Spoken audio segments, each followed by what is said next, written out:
The Golden Helix by Theodore Sturgeon.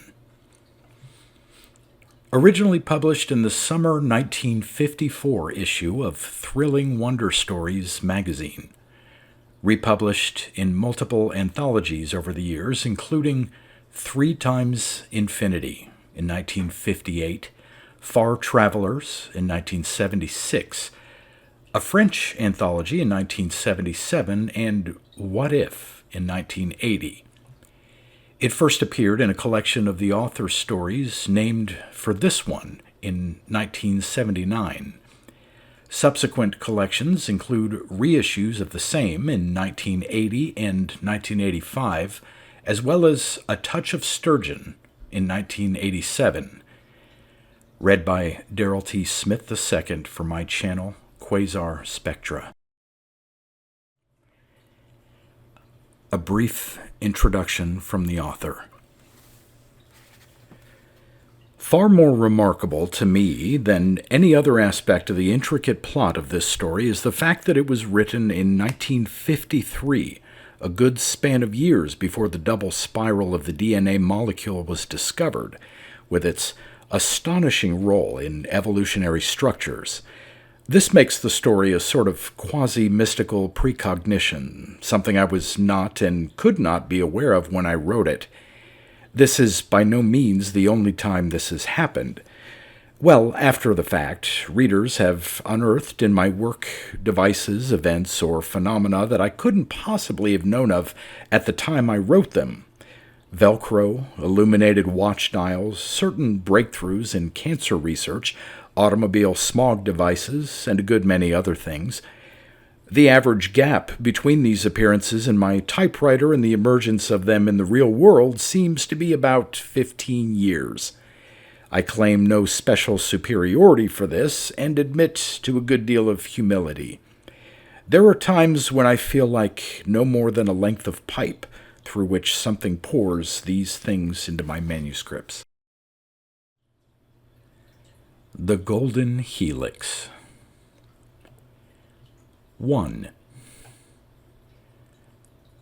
Todd awoke first, probably because he was so curious, so deeply alive, perhaps because he was, or had been, 17. He fought back, but the manipulators would not be denied. They bent and flexed his arms and legs, squeezed his chest, patted and rasped and abraded him. His joints creaked, his sluggish blood clung sleepily to the walls of his veins, reluctant to move after so long. He grasped and shouted as needles of cold played over his body, gasped again and screamed when his skin sensitized and the tingling intensified to a scald. Then he fainted and probably slept, for he easily reawoke when someone else started screaming. He felt weak and ravenous, but extraordinarily well rested. His first conscious realization was that the manipulators had withdrawn from his body, as had the needles from the back of his neck. He put a shaky hand back there and felt the traces of spot tape, already half fused with his healing flesh. He listened comfortably to this new screaming, satisfied that it was not his own. He let his eyes open, and a great wonder came over him when he saw that the lid of his coffin stood open.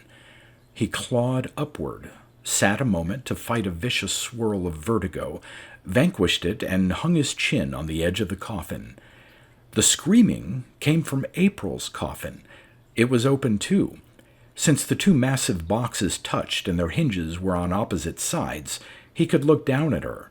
The manipulators were at work on the girl's body, working with competent violence.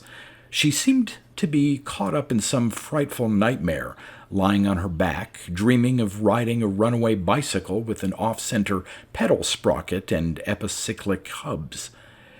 And all the while, her arms seemed to be flailing at a cloud of dream hornets round her tossing head.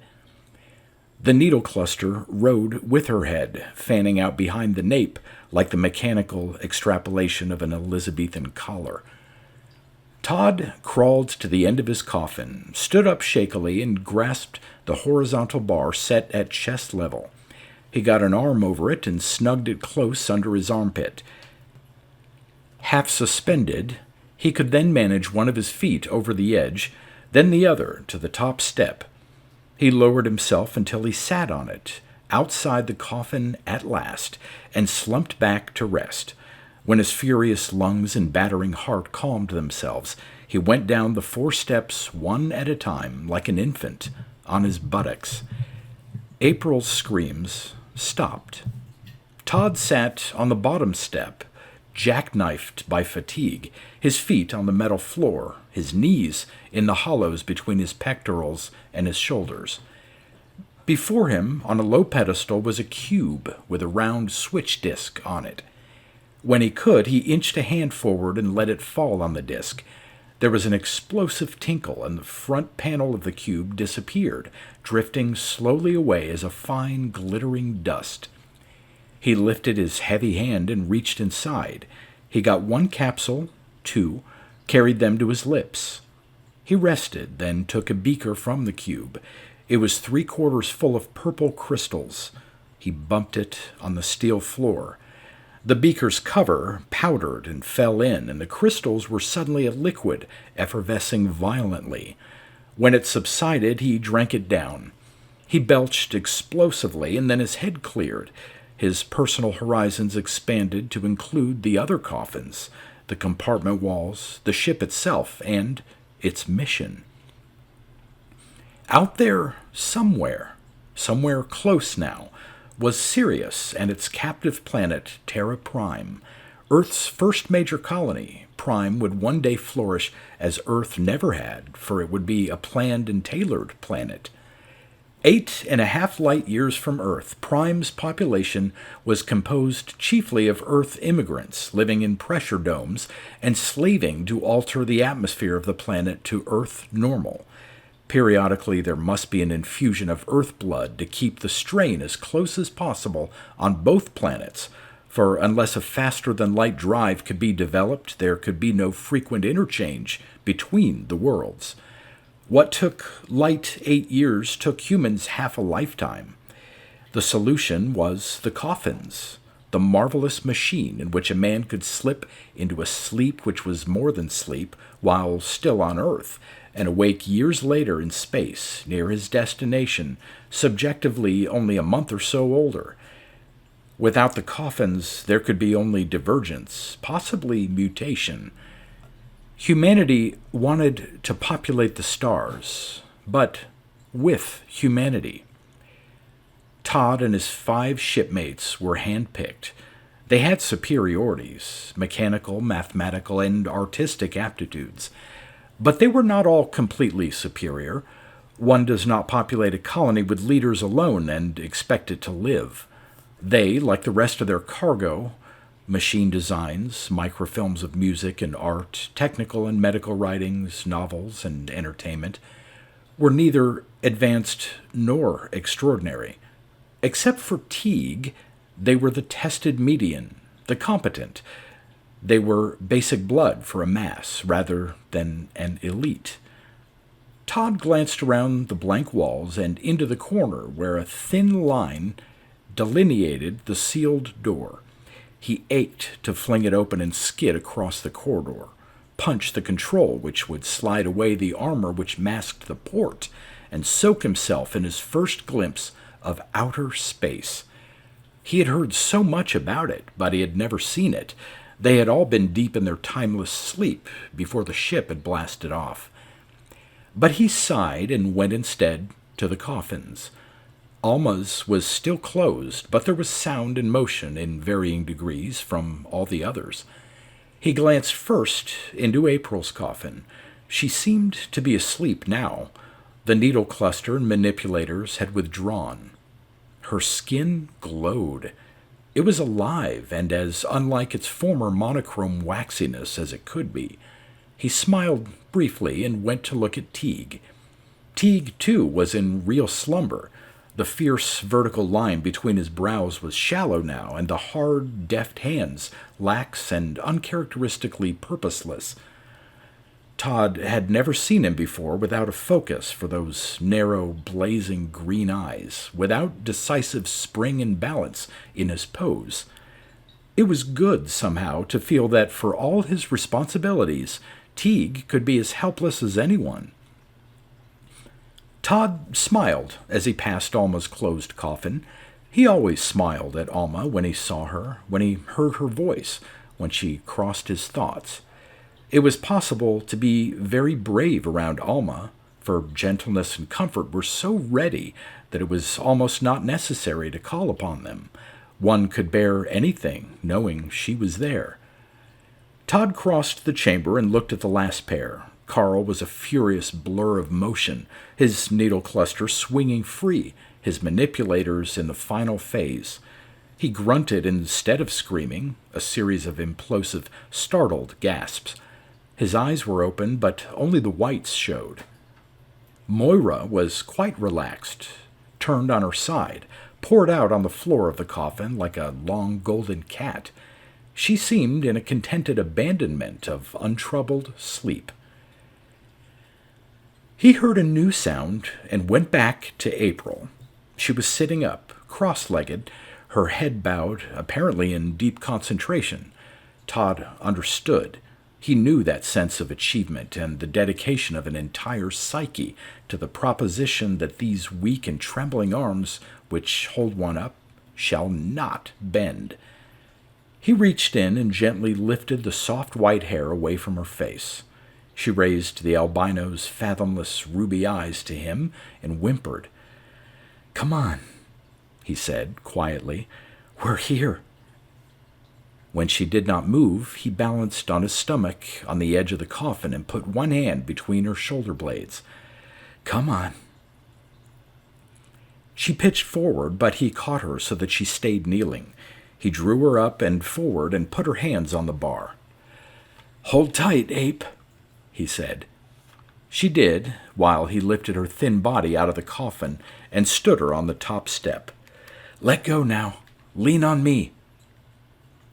Mechanically she obeyed, and he brought her down until she sat, as he had, on the bottom step. He punched the switch at her feet and put the capsules in her mouth while she looked up at him numbly, as if hypnotized. He got her beaker, thumped it, held it until its foaming subsided, and then put an arm around her shoulders while she drank. She closed her eyes and slumped against him, breathing deeply at first, and later for a moment that frightened him, not at all. Then she sighed. "Todd, I'm here, Ape." She straightened up, turned and looked at him. She seemed to be trying to smile, but she shivered instead. "I'm cold." He rose, keeping one hand on her shoulder until he was sure she could sit up unassisted, and then brought her a cloak from the clips outside the coffin. He helped her with it, knelt and put on her slippers for her. She sat quite still, hugging the garment tight to her. At last she looked around and back, up, around, and back again. "We're there," she breathed. "We're here," he corrected. "Yes, here. Here. How long do you suppose we won't know exactly until we can take some readings. 25, 27 years, maybe more." She said, "I could be old. She touched her face, brought her fingertips down to the sides of her neck. "I could be 40 even." He laughed at her, and then a movement caught the corner of his eye. "Carl!" Carl was sitting sidewise on the edge of his coffin, his feet still inside. Weak or no, bemused as could be expected, Carl should have grinned at Todd, should have made some healthy, swaggering gesture. Instead, he sat still, staring about him in utter puzzlement. Todd went to him. Carl, we're here." Carl looked at him dully. Todd was unaccountably disturbed. Carl always shouted, always bounced. Carl had always seemed to be just a bit larger inside than he was outside, ready to burst through, always thinking faster, laughing more quickly than anyone else. He allowed Todd to help him down the steps and sat heavily while Todd got his capsules and beaker for him. Waiting for the liquid to subside, he looked around numbly, then drank and almost toppled. April and Todd held him up. When he straightened again, it was abruptly. "Hey!" he roared. "We're here!" He looked up at them. "April! Todd, oh! Well, what do you know? How are you, kids?" "Carl?" The voice was the voice of a flute, if a flute could whisper. They looked up. There was a small golden surf of hair tumbled on and over the edge of Moira's coffin.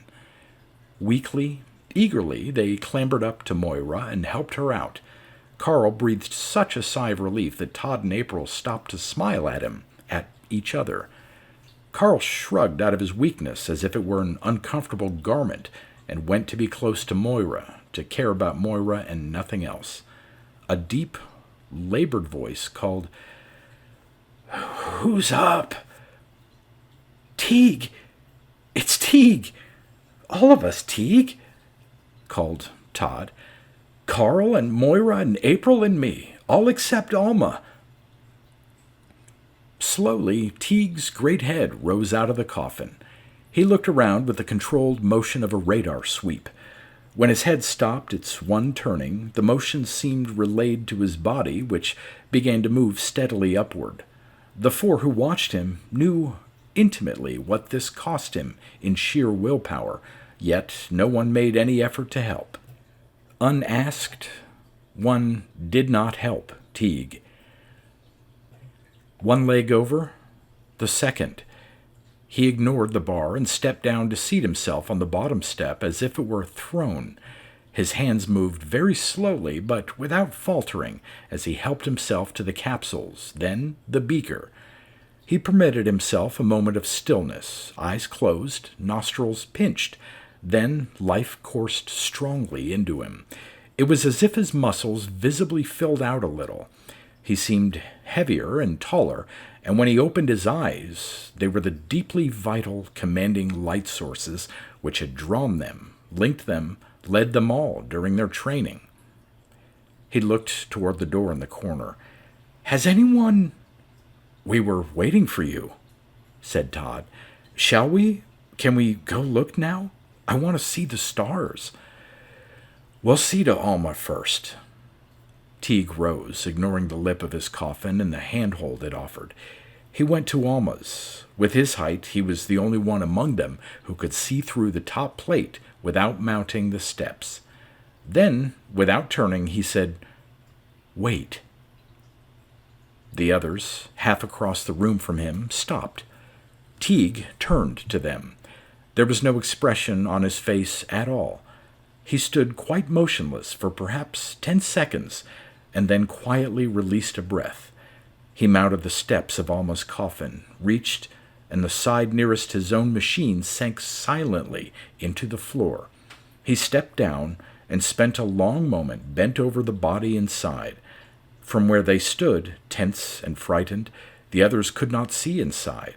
They made no effort to move closer. "Todd," said Teague, "get the kit. Surgery, Lambda. Moira, I'll need you." The shock of it went to Todd's bones, regenerated, struck him again. Yet so conditioned was he to Teague's commands that he was on his feet and moving before Teague had stopped speaking. He went to the after bulkhead and swung open a panel, pressed a stud. There was a metallic whisper, and the heavy case slid out at his feet. He lugged it over to Teague and helped him rack it on the side of the coffin. Teague immediately plunged his hands through the membrane at one end of the kit, nodding to Moira to do likewise at the other. Todd stepped back, studiously avoiding a glance in at Alma, and returned to April.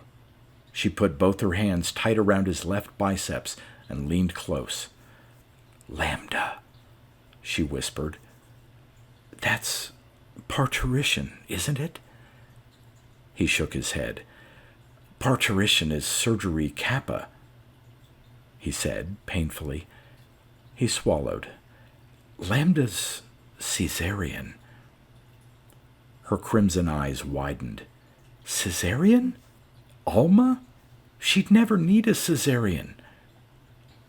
He turned to look at her, but he could not see. His eyes stung so. Not while she lived, she wouldn't, he whispered.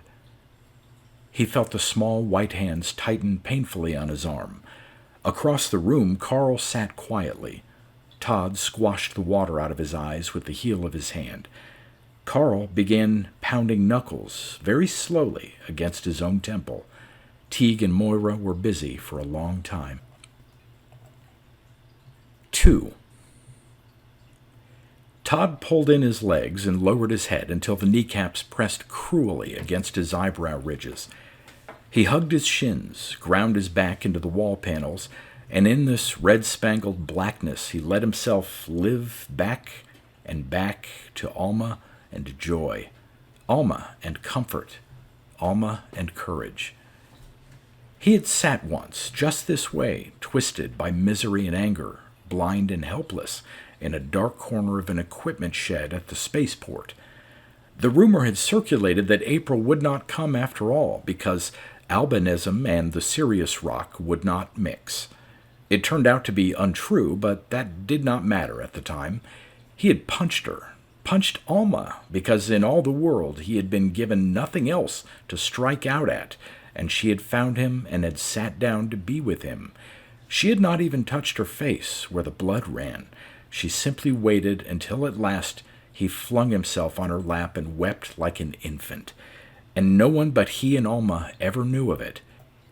He remembered Alma with the spaceport children, rolling and tumbling on the lawn with them and in the pool, and he remembered Alma, her face still, looking up at the stars with her soft and gentle eyes, and in those eyes he had seen a challenge as implacable and pervasive as space itself.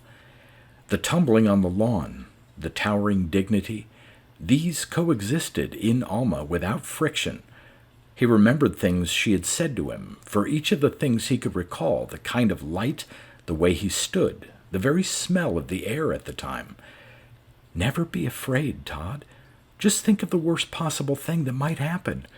What you're afraid of will probably not be that bad, and anything else just has to be better. And she said once, don't confuse logic and truth, however good the logic. You can stick one end of logic in solid ground and throw the other end clear out of the cosmos without breaking it. Truth's a little less flexible. And, of course you need to be loved, Todd. Don't be ashamed of that or try to change it. It's not a thing you have to worry about, ever. You are loved. April loves you, and I love you. Maybe I love you even more than April because she loves everything you are, but I love everything you were and ever will be. And some of the memories were deeper and more important even than these, but were memories of small things, the meeting of eyes, the touch of a hand, the sound of laughter or a snatch of song, distantly. Todd descended from memory into a blackness that was only loss and despair, and then a numbness followed by a reluctant awareness. He became conscious of what, in itself, seemed the merest of trifles, that there was a significance in his pose there against the bulkhead. Unmoving, he considered it. It was comfortable to be so turned in upon oneself and so protected, unaware, and Alma would have hated to see him this way. He threw up his head and self-consciously straightened from his fetal posture.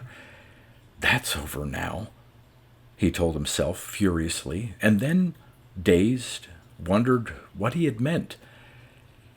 He turned to look at April. She was huddled miserably against him, her face and body lax, stopped, disinterested. He thumped his elbow into her ribs, hard enough to make her remember she had ribs. She looked up into his eyes and said, How could... Todd understood.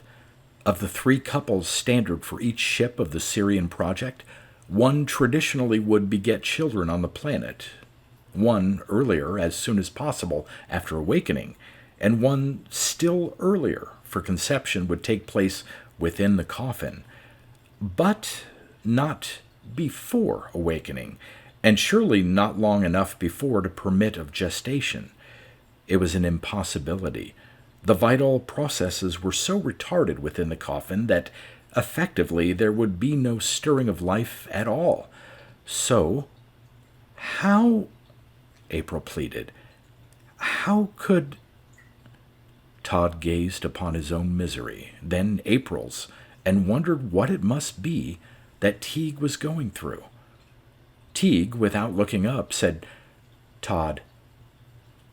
Todd patted April's shoulder, rose, and went to Teague. He did not look into the coffin.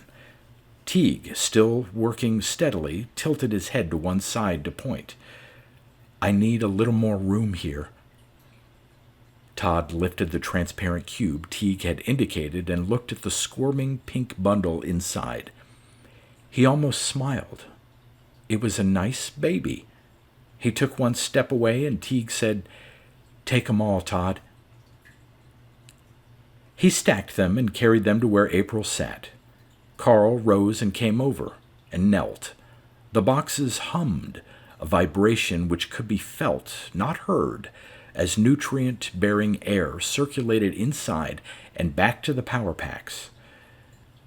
A nice normal a nice normal batch of brats," Carl said.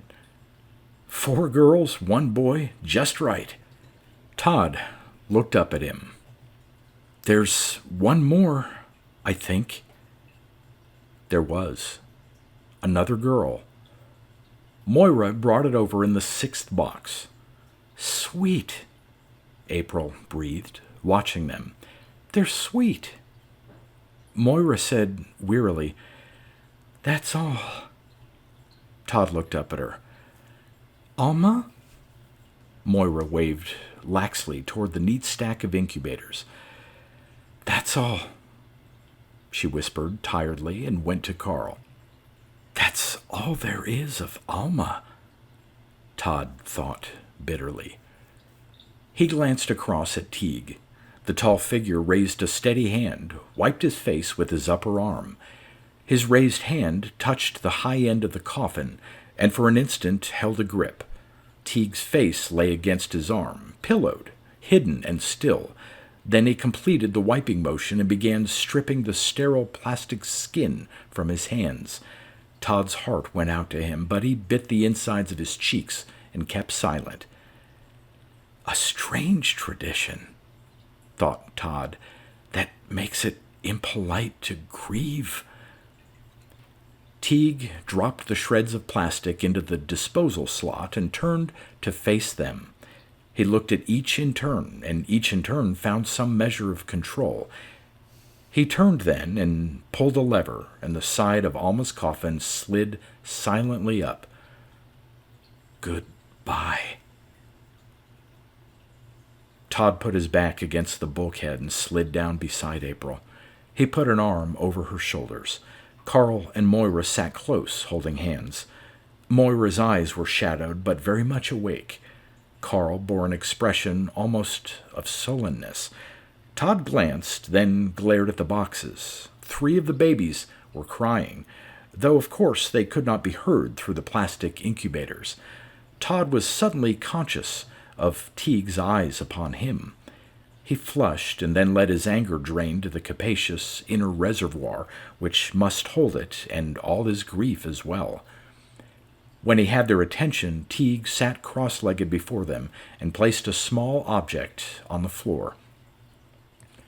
Todd looked at the object. At first glance, it seemed to be a metal spring about as long as his thumb, mounted vertically on a black base. Then he realized that it was an art object of some kind, made of a golden substance which shimmered and all but flowed. It was an interlocked double spiral. The turns went round and up, round and down, round and up again, with the texture of the gold clearly indicating, in a strange and alive way, which symbolized a rising and falling flux. Shaped as if it had been wound on a cylinder and the cylinder removed, the thing was formed of a continuous wire or rod which had no beginning and no end, but which turned and rose and turned and descended again in an exquisite continuity. Its base was formless and almost smoke, just as the gold showed an almost flux, and it was as lightless as Ilam. Teague said this was in Alma's coffin. It was not there when we left Earth. It must have been, said Carl flatly. Teague silently shook his head. April opened her lips, closed them again. Teague said, "Yes, April?" April shook her head. "Nothing, Teague, really nothing." But because Teague kept looking at her, waiting, she said, "I was going to say, it's beautiful." She hung her head. Teague's lips twitched. Todd could sense the sympathy there. He stroked April's silver hair. She responded, moving her shoulder slightly under his hand. "What is it, Teague?" When Teague would not answer, Moira asked, had it anything to do with Alma?" Teague picked it up thoughtfully. Todd could see the yellow loom it cast against his throat and cheek, the golden points it built in his eyes. "Something did." He paused. "You know she was supposed to conceive on awakening, but to give birth—" Carl cracked a closed hand against his forehead. "She must have been awake for, anyway, 280 days. "Maybe she made it," said Moira. Todd watched Teague's hand half close on the object as if it might be precious now. Moira's was a welcome thought, and the welcome could be read on Teague's face. Watching it, Todd saw the complicated spore of a series of efforts, a gathering of emotions, a determination, the closing of certain doors, the opening of others. Teague rose. "We have a ship to inspect, sites to take, calculations we've got to tune in Terra Prime. Send them a message if we can. Todd, check the corridor air."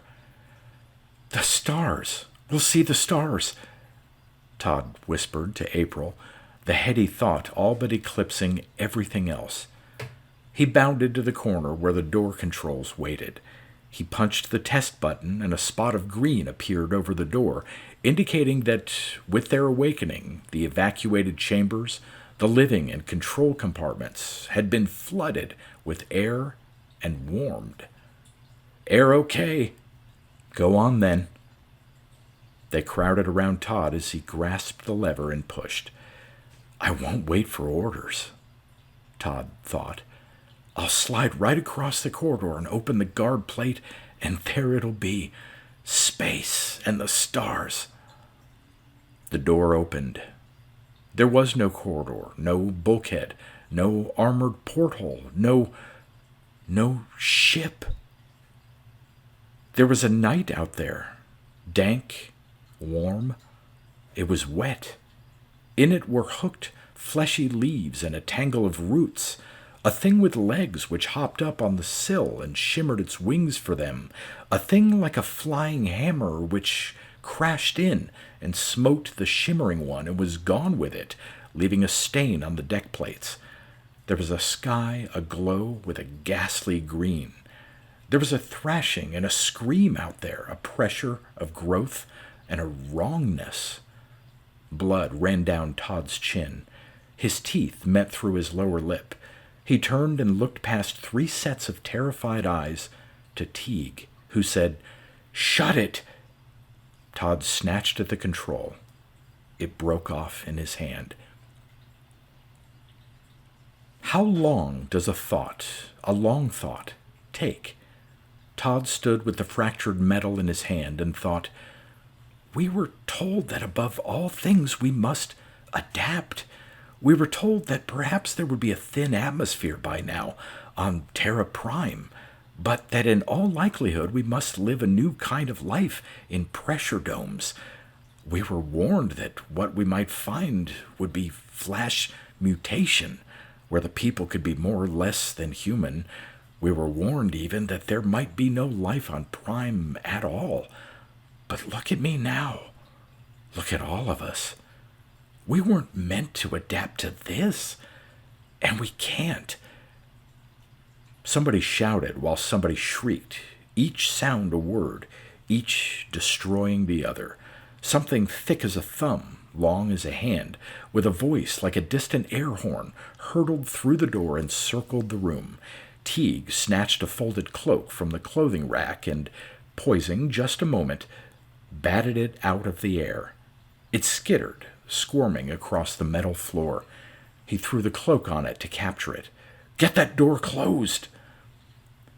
Carl snatched the broken control lever out of Todd's hand and tried to fit it back into the switch mounting. It crumbled as if it were dried bread. Todd stepped outside, hooked his hands on the edge of the door, and pulled. It would not budge. A lizard as long as his arm scuttled out of the twisted grass and stopped to stare at him. He shouted at it, and with forelegs much too long for such a creature, it pressed itself upward until its body was 45 degrees from the horizontal. It flicked the end of its long tail upward, and something flew over its head toward Todd, buzzing angrily. Todd turned to see what it was, and as he did, the lizard struck from one side and April from the other. April succeeded, and the lizard failed, for its fangs clashed, and it fell forward, but April's shoulder had taken Todd on the chest, and, off balance as he was, he went flat on his back. The cold, dry, pulsing tail swatted his hand. He gripped it convulsively, held on tight. Part of the tail broke off and buzzed, flipping about on the ground like a click beetle. But the rest held. Todd scuttled backward to pull the lizard straight as it began to turn on him, got his knees under him, then his feet. He swung the lizard twice around his head and smashed it against the inside of the open door. The part of the tail he was holding then broke off, and the scaly thing thumped inside and slid, causing Moira to leap so wildly to get out of its way that she nearly knocked the stocky Carl off his feet. Teague swept away the lid of the surgery lambda kit, inverted it, kicked the clutter of instruments and medicaments aside, and clapped the inverted box over the twitching, scaly body. "April!" Todd shouted. He ran around in a blind semicircle, saw her struggling to her feet in the grass, snatched her up, and bounded inside with her. "Carl!" he gasped. "Get the door!" But Carl was already moving forward with a needle torch. With two deft motions, he sliced out a section of the power arm which was holding the door open. He swung the door to, yelling, "Parametal!" Todd, gasping, ran to the lockers and brought a length of the synthetic. Carl took the wide ribbon and with a snap of the wrists broke it in two. Each half he bent, for it was very flexible when moved slowly, into a U. He placed one against the door and held out his hand without looking. Todd dropped the hammer into it. Carl tapped the parametal gently, and it adhered to the door. He turned his face away and struck it sharply. There was a blue-white flash, and the U was rigid and firmly welded to the door. He did the same thing with the other U, welding it to the nearby wall plates. Into the two gudgeons thus formed, Moira dropped a Lux alloy bar, and the door was secured. "Shall I sterilize the floor?" Moira asked. "No," said Teague shortly. "But bacteria, spores—" "Forget it," said Teague. April was crying. Todd held her close, but made no effort to stop her. Something in him, deeper than panic, more essential than wonderment, understood that she could use this circumstance to spend her tears for Alma, and that these tears must be shed now or swell and burst her heart. So cry, he pled silently. Cry for both of us, all of us. With the end of action, belated shock spread visibly over Carl's face. The ship's gone, he said stupidly. We're on a planet.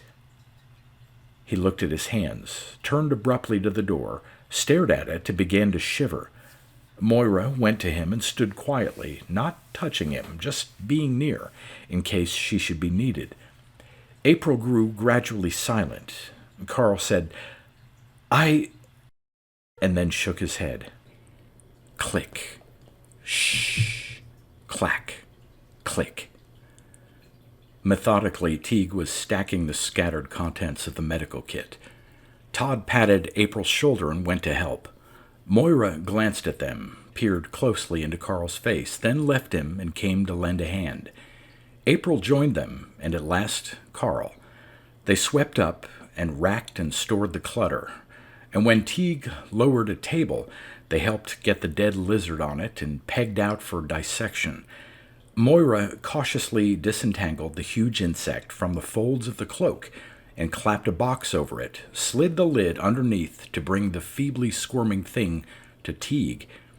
He studied it for a long moment, then set it down and peered at the lizard. With forceps, he opened the jaws and bent close. He grunted. April. She came to look. Teague touched the fangs with the tip of a scalpel. Look, there. Grooves, she said. Like a snake. Teague reversed the scalpel, and with the handle he gingerly pressed upward at the root of one of the fangs. A cloudy yellow liquid beaded ran down the groove. He dropped the scalpel and slipped a watch glass under the tooth to catch the droplet. Analyze that later, he murmured. But I'd say you saved Todd from something pretty nasty. I didn't even think, said April. I never knew there was any animal life on Prime. I wonder what they call this monster. The honors are yours, April. You name it. They'll have a classification for it already. Who? Everyone started to talk and abruptly stopped. In the awkward silence, Carl's sudden laugh boomed. It was a wondrous sound in the frightened chamber. There was comprehension in it, and challenge, and above all, Carl himself, boisterous and impulsive, quick, sure. The laugh was triggered by the gush of talk and its sudden cessation, a small thing in itself, but its substance was understanding, and with that, an emotional surge, and with that, the choice of the one emotional expression Carl would always choose. Tell them, Carl, Teague said. Carl's teeth flashed. He waved a thick arm at the door. That isn't Sirius Prime, nor Earth. Go ahead, April. Name your pet. April, staring at the lizard, said, Crotalidus, then, because it has a rattle and fangs like a diamondback. Then she paled and turned to Carl as the full weight of his statement came on her. Not Prime. Quietly, Teague said, Nothing like these ever grew on Earth, and Prime is a cold planet. It could never have a climate like that. He nodded toward the door. No matter how much time has passed. But where... It was Moira. We'll find out when we can. But the instruments aren't here. They were in the ship. But if it's another planet, why didn't you let me sterilize? What about airborne spores? Suppose it had been methane out there, or we've obviously been conditioned to anything in the atmosphere. As to its composition, well, it isn't poisonous, or we wouldn't be standing here talking about it. Wait! He held up a hand and quelled the babble of questions before it could fully start. Wondering is a luxury like worrying. We can't afford either. We'll get our answers when we get more evidence. What shall we do? asked April faintly. Eat, said Teague. Sleep. They waited. Teague said, Then we go outside. 3. There were stars like daisies in a field, like dust in a sunbeam, and like flying, flaming mountains. Near ones, far ones, stars of every color and every degree of brilliance. And there were bands of light which must be stars too distant to see. And something was stealing the stars, not taking them away, but swallowing them up, coming closer and closer, eating as it came. And at last there was only one left. Its name was Alma, and it was gone, and there was nothing left but an absorbent blackness and an aching loss. In this blackness, Todd's eyes snapped open, and he gasped, frightened and lost. You awake, Todd? April's small hand touched his face. He took it and drew it to his lips, drinking comfort from it. From the blackness came Carl's resonant whisper, We're awake. Teague? The lights flashed on, dim first, brightening swiftly, but not so fast as to dazzle unsuspecting eyes. Todd sat up and saw Teague at the table. On it was the lizard, dissected and laid out as neatly as an exploded view in a machine manual. Over the table, on a gooseneck, was a flood lamp with its lens masked by an infrared filter. Teague turned away from the table, pushing up his black light goggles, and nodded to Todd. There were shadows under his eyes, but otherwise he seemed the same as ever. Todd wondered how many lonely hours he had worked while the two couples slept, doing that meticulous work under the irritating glow so that they would be undisturbed. Todd went to him. Has my playmate been talking much? He pointed at the remains of the lizard. Yes and no, said Teague. Oxygen breather, all right, and a true lizard. He has a secret weapon, that tail segment he flips over his head toward his victims. It has primitive ganglia like an earth salamander's, so that the tail segment trembles and squirms, sounding the rattles after he throws it. He also has a skeleton that... But all this doesn't matter. Most important is that he's the analog of our early Permian life, which means, unless he's an evolutionary dead end like a cockroach, that this planet is 1 billion years old at the least. And the little fellow here, he touched the flying thing, bears this out. It's not an insect, you know. It's an arthropod. With wings? Teague lifted the slender, scorpion-like pincers of the creature and let them fall. Flat, chitinous wings are no more remarkable a leg adaptation than those things. Anyway, in spite of the ingenuity of his engineering, internally he's pretty primitive, all of which lets us hypothesize that we'll find fairly close analogs of what we're used to on Earth. Teague... Todd interrupted, his voice lowered. His eyes narrowed to contain the worry that threatened to spill over. Teague, what's happened? The temperature and humidity here seems to be exactly the same as that outside, Teague went on, in precisely the same tone as before. This would indicate either a warm planet or a warm season on a temperate planet. In either case, it is obvious that... But Teague, that a good deal of theorizing is possible with a very little evidence, and we need not occupy ourselves with anything else but that evidence. Oh, said Todd. He backed off a step. Oh, he said again. Sorry, Teague. He joined the others at the food dispensers, feeling like a cuffed puppy. But he's right, he thought. Like Alma said, of the many things which might have happened, only one actually has. Let's wait then and worry about that one thing when we can name it. There was a pressure on his arm. He looked up from his thoughts and into April's searching eyes. He knew that she had heard, and he was unreasonably angry at her. "Damn it, he's so cold-blooded," he blurted defensively, but in a whisper. April said, "He has to stay with things he can understand, every minute." She glanced swiftly at the closed coffin. "Wouldn't you?" There was a sharp pain and a bitterness in Todd's throat as he thought about it. He dropped his eyes and mumbled, "No, I wouldn't. I don't think I could." There was a difference in his eyes as he glanced back at Teague.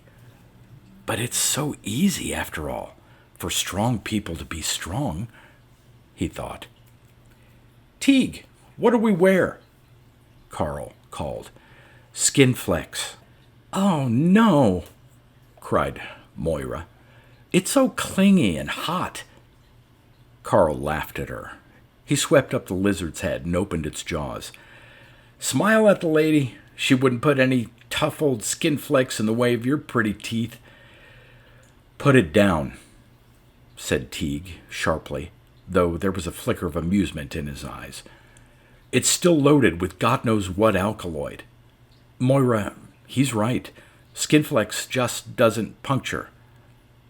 Moira looked respectfully at the yellow fangs and went obediently to storage, where she pulled out the suits. "We'll keep close together, back to back," said Teague as they helped each other into the suits. "All the weapons were in the forward storage compartment, so we'll improvise. Todd, you and the girls each take a globe of anesthene. It's the fastest anesthetic we have, and it ought to take care of anything that breathes oxygen. I'll take scalpels. Carl?" "The hammer," Carl grinned. His voice was fairly thrumming with excitement. "We won't attempt to fasten the door from outside. I don't mean to go farther than 10 meters out this first time. Just you, Carl, lift off the bar as we go out. Get the door shut as quickly as possible and prop it there. Whatever happens, do not attack anything out there unless you are attacked first, or unless I say so." Hollow-eyed, steady, Teague moved to the door with the others close around him. Carl shifted the hammer to his left hand, lifted the bar, and stood back a little, holding it like a javelin. Teague, holding a glittering lancet lightly in each hand, pushed the door open with his foot. They boiled through, stepped aside for Carl as he butted the rod deep into the soil and against the closed door. "All set." They moved as a unit for perhaps 3 meters and stopped. It was daytime now, but such a day as none of them had dreamed of. The light was green, very nearly a lime green, and the shadows were purple. The sky was more lavender than blue. The air was warm and wet. They stood at the top of a low hill. Before them, a tangle of jungle tumbled up at them. So vital, so completely alive, it seemed to move by its own power of growth. Stirring, murmuring, it was too big, too much, too wide and deep and intertwined to assimilate at a glance. The thought, "This is a jungle," was a pitiable understatement. To the left, savanna-like grassland rolled gently down to the choked margins of a river, calm-faced, muddy, and secretive. It, too, seemed astir with inner growings. To the right, more jungle. Behind them, the bland and comforting wall of their compartment. Above, it may have been April who saw it first. In any case, Todd always associated the vision with April's scream. They moved as she screamed. 5 humans jerked back the like 5 dolls on a single string, pressed together into the compartment wall by an overwhelming claustrophobia. They were ants under a descending heel, flies on an anvil. Together their backs struck the wall, and they cowered there, looking up. And it was not descending. It was only big. It was just that it was there, over them. April said, later that it was like a cloud. Carl would argue that it was cylindrical with flared ends and a narrow waist. Teague never attempted to describe it because he disliked inaccuracies, and Moira was too odd. To Todd, the object had no shape. It was a luminous opacity between him and the sky, solid, massive as mountains. There was only one thing they agreed on, and that was that it was a ship. And out of the ship came the Golden Ones. They appeared under the ship as speckles of light, and grew in size as they descended, so that the 5 humans must withstand a second shock. They had known the ship was huge, but had not known until now how very high above them it hung. Down they came, dozens, hundreds. They filled the sky over the jungle and around the 5, moving to make a spherical quadrant from the horizontal to the zenith, a full 180 degrees from side to side, a radiant floating shell with its concave surface toward, around, above them. They blocked out the sky and the jungle tops, cut off most of the strange green light, replacing it with their own, for each glowed coolly. Each individual was distinct and separate. Later they would argue about the form and shape of the vessel, but the exact shape of these golden things was never even mentioned, nor did they ever agree on a name for them. To Carl, they were an army. To April, angels. Moira called them, secretly, the Seraphim, and to Todd they were masters. Teague never named them. For measureless time they hung there, with the humans gaping up at them. There was no flutter of wings, no hum of machinery to indicate how they stayed aloft. And if each individual had a device to keep him afloat, it was of a kind the humans could not recognize. They were beautiful, awesome, uncountable, and nobody was afraid. Todd looked from side to side, from top to bottom of this incredible formation, and became aware that it did not touch the ground. Its lower edge was exactly horizontal, at his eye level. Since the hill fell away on all sides, he could see under this lower edge, here the jungle, there down across the savanna to the river. In a new amazement, he saw eyes and protruding heads. In the tall grass at the jungle margin was a scurry and cease, as newt-like animals scrambled not quite into the open and froze, watching. Up in the lower branches of the fleshy, hook-leaved trees, the heavy, scaly heads of leaf-eaters showed, and here and there was the armed head of a lizard with cat-like, tearing tusks. Leather-winged flyers flapped clumsily to rest in the branches, hung for a moment for all the world like broken umbrellas, then achieved balance and folded their pinions. Something slid through the air, almost caught a branch, missed it, and tumbled end over end to the ground, resolving itself into a broad-headed, scaly thing with wide membranes between fore and hind legs. And Todd saw his acquaintance of the night before, with its serrated tail and needle fangs. And though there must have been eater and eaten here, hunter and hunted, they all watched silently, turned like living compass needles to the airborne mystery surrounding the humans. They crowded together like a nightmare parody of the lion and the lamb, making a constellation, a galaxy of bright and wondering eyes, their distance from each other being, in its way, cosmic. Todd turned his face into the strange light and saw one of the golden beings separate from the mass and drift down and forward and stop. Had this living shell been a segment of curving mirror, this one creature would have been at its focal point. For a moment there was complete stillness, a silent waiting. Then the creature made a deep gesture. Behind it, all the others did the same. If 10,000 people stand 10,000 meters away, and if, all at once, they kneel, it is hardly possible to see just what it is they have done. Yet the aspect of their mass undergoes a definite change. So it was with the radiant shell. It changed, all of it, without moving. There was no mistaking the nature of the change, though its meaning was beyond knowing. It was an obeisance. It was an expression of profound respect, first to the humans themselves, next, and hugely, to something the humans represented. It was unquestionably an act of worship. And what, thought Todd, could we symbolize to these shining ones? He was a scarab beetle, or an Egyptian cat, a Hindu cow, or a Teuton tree, told suddenly that it was sacred. All the while there flooded down the thing which Carl had tried so ineptly to express, "We're sorry, but it will be all right. You will be glad. You can be glad now."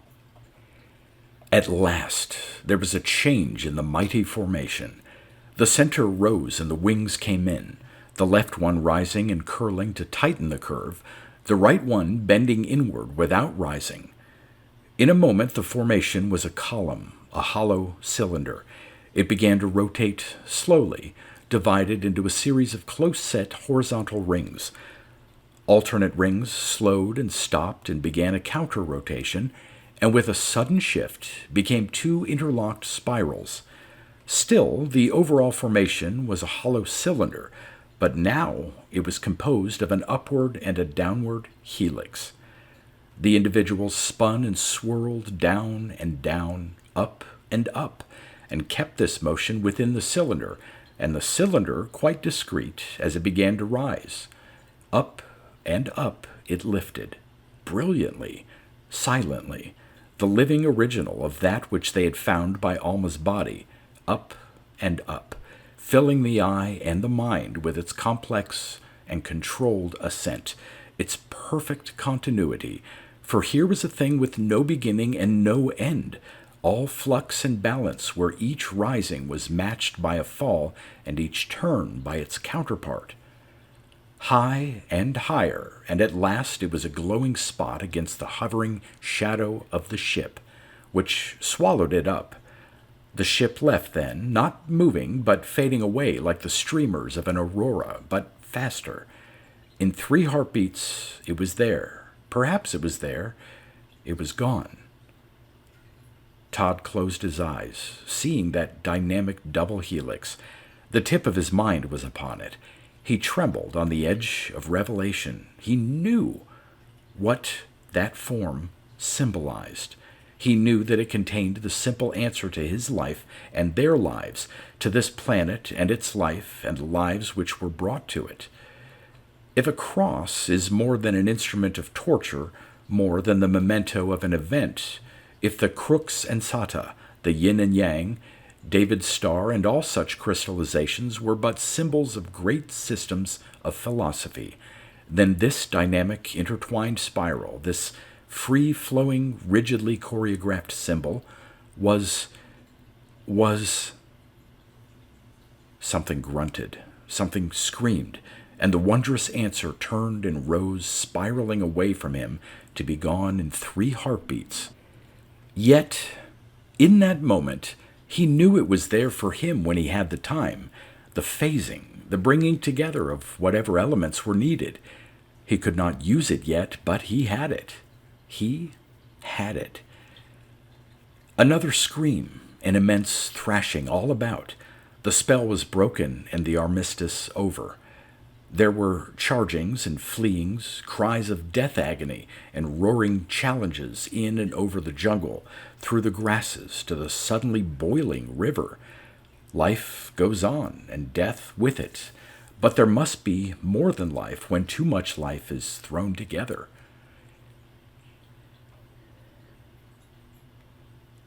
"4.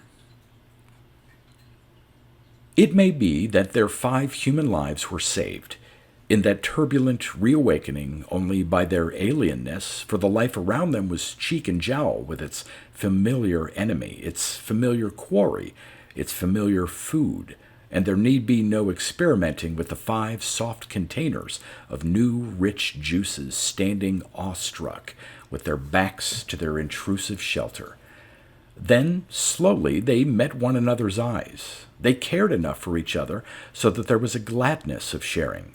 They cared enough for themselves so that there was also a sheepishness, a troubled self-analysis. What did I do while I was out of my mind? They drew together before the door and watched the chase and slaughter around them as it subsided toward its usual balance of hunting and killing, eating and dying. Their hands began to remember the weapons they held. Their minds began to reach for reality. "They were angels," April said, so softly that no one but Todd heard her. Todd watched her lips tremble and part, and knew that she was about to speak the thing he had almost grasped. But then Teague spoke again, and Todd could see the comprehension fade from her and be gone. Look there," said Teague, and moved down the wall to the corner. What had been an inner compartment of their ship was now an isolated cube, and from its back corner, out of sight until now, stretched another long wall. At regular intervals were doors, each fastened by a simple outside latch of parametal. Teague stepped to the first door, the other crowding close. Teague listened intently, then stepped back and threw the door open. Inside was a windowless room, blazing with light. Around the sides, machines were set. Todd instantly recognized their air cracker, the water purifiers, the protein converter, and one of the auxiliary power plants. In the center was a generator coupled to a light metal fusion motor. The output buses were neatly insulated, coupled through fuse boxes and resistance controls to a Christmas tree multiple outlet. Cables ran through the wall to the coffin compartment and to the line of unexplored rooms to their left. "They've left us power at any rate," said Teague. "Let's look down the line." "Fish," Todd snarled silently. "Dead man. After what you've just seen, you should be on your knees with the weight of it. You should put out your eyes to remember better. But all you can do is take inventory of your nuts and bolts." Todd looked at the others, at their strained faces and their continual upward glances, as if the bright memory had magnetism for them. He could see the dream fading under Teague's untimely urgency. "You couldn't let us live with it quietly, even for a moment." Then another inward voice explained to him, "But you see, they killed Alma." Resentfully, he followed Teague. Their ship had been dismantled, strung out along the hilltop like a row of shacks. They were interconnected, wired up, restacked, ready and reeking with efficiency. The lab, the library, 6 chambers full of mixed cargo. Then the noise Teague made was as near to a shout of glee as Todd had ever heard from the man. The door he had just opened showed their instruments inside, all the reference tapes and tools and manuals. There was even a dome in the roof, and the refractor was mounted and waiting. "April?" Todd looked again. She was gone. "April!" She emerged from the library, 3 doors back. "Teague!" Teague pulled himself away from the array of instruments and went to her. "Teague," she said, "every one of the reels has been read. How do you know? None of them are rewound." Teague looked up and down the row of doors. "That doesn't sound like the way they—" The unfinished sentence was enough. Whoever had built this from their ship's substance worked according to function and with a fine efficiency. Teague entered the library and picked a tape reel from its rack. He inserted the free end of the film into a slot and pressed a button. The reel spun and the film disappeared inside the cabinet. Teague looked up and back. Every single reel was inside out on the clips. "They could have rewound them," said Teague, irritated. "Maybe they wanted us to know that they'd read them," said Moira. "Maybe they did," Teague murmured. He picked up a reel, looked at it, picked up another and another. Music, a play, and here's our personal stuff. Behavior film, training records, everything. Carl said, "Whoever read through all this knows a lot about us." Teague frowned. "Just us? Well, who else?" "Earth," said Teague. "All of it." "You mean we were captured and analyzed so that whoever they are could get a line on Earth? You think they're going to attack Earth?" "You mean you think—" Teague mimicked coldly. "I mean nothing and I think nothing. Todd, would you be good enough to explain to this impulsive young man what you learned from me earlier, that we need concern ourselves only with evidence?" Todd shuffled his feet, wishing not to be made an example for anyone, especially Carl, to follow. Carl flushed and tried to smile. Moira took his hand secretly and squeezed it. Todd heard a slight exhalation beside him and looked quickly at April. She was angry. There were times when he wished she would not be angry. She pointed. "Would you call that evidence, Teague?" They followed her gesture. One of the tape readers stood open. On its reel shelf stood the counterpart of the strange object they had seen twice before. Once in miniature, found in Alma's coffin. Once again, huge in the sky. This was another of the miniatures. Teague stared at it, then put out his hand. As his fingers touched it, the pilot jewel on the tape reader flashed on, and a soft, clear voice filled the room. Todd's eyes stung. He had thought he would never hear that voice again. As he listened, he held to the lifeline of April's presence and felt his lifeline tremble. Alma's voice said, "They made some adjustments yesterday with the needle clusters in my coffin, so I think they will put me back into it. Teague, oh, Teague, I'm going to die. They brought me the recorder just now. I don't know whether it's for their records or for you. If it's for you, then I must tell you. How can I tell you? I've watched them all this time. How long? Months? I don't know. I conceived when I awoke, and the babies are coming very soon now. It's been long enough for that, and yet, how can I tell you? They boarded us. I don't know how. I don't know why, nor where. Outside, space is strange, wrong. It's all misty, without stars, crawling with blurs and patches of light. They understand me. I'm sure of that. What I say, what I think, I can't understand them at all.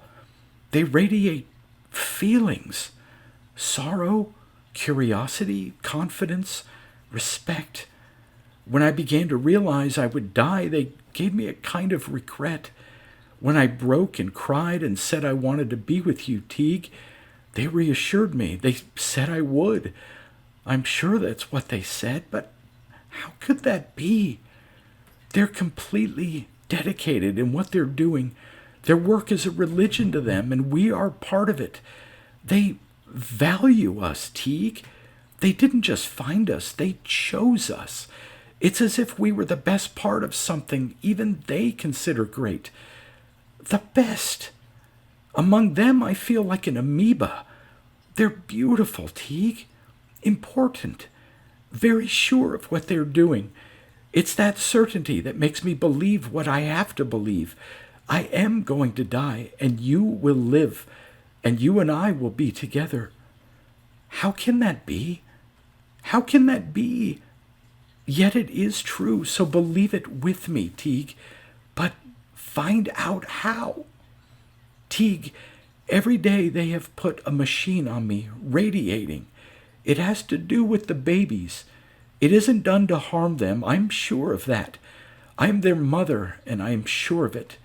They won't die. I will. I can feel their sorrow, and I will be with you. And they're joyous about that.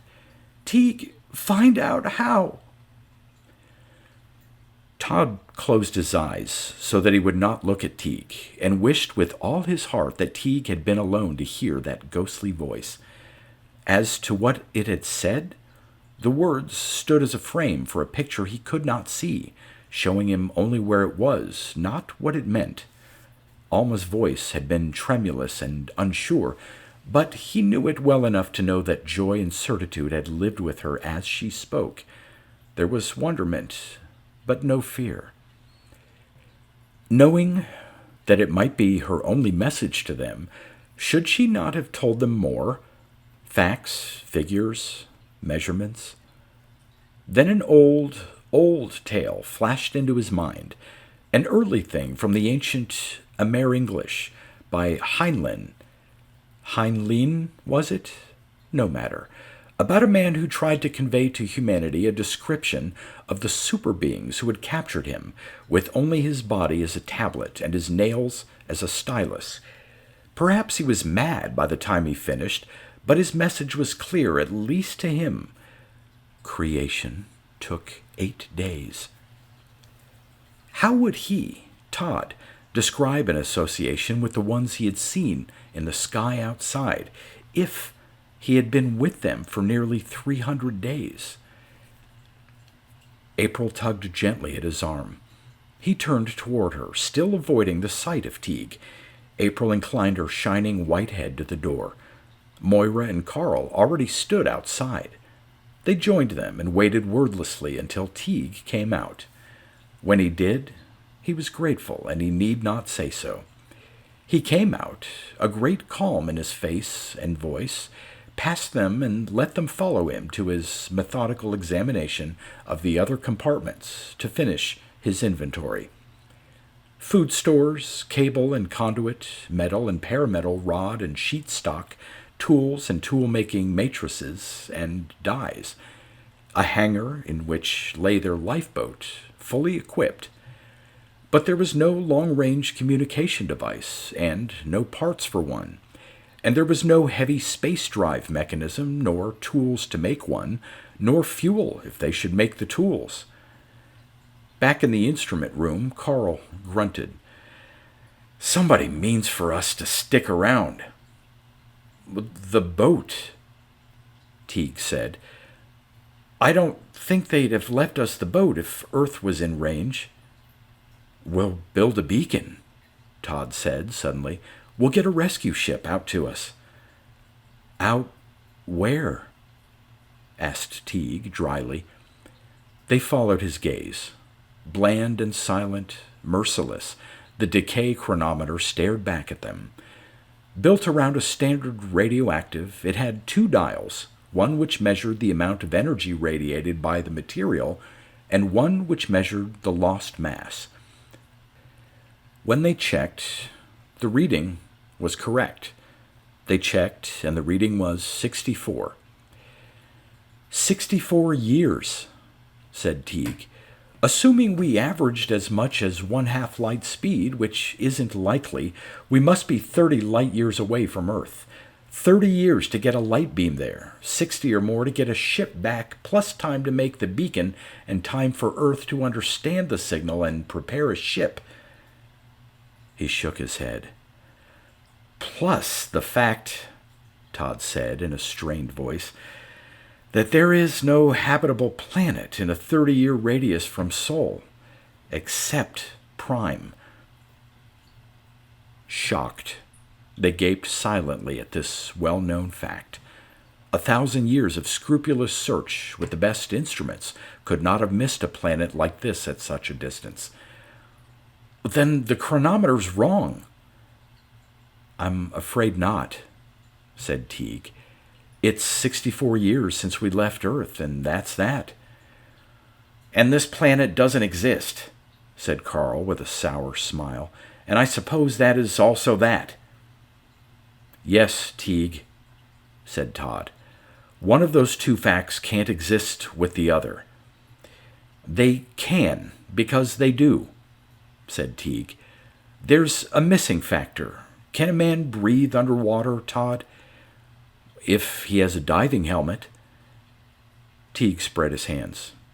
"It took 64 years to get to this planet. If we have to find the figurative diving helmet." He paused. "The evidence in favor of the planet's existence is fairly impressive," he said wryly. "Let's check the other fact." "How?" "The observatory." They ran to it. The sky glowed its shimmering green, but through it the stars had begun to twinkle.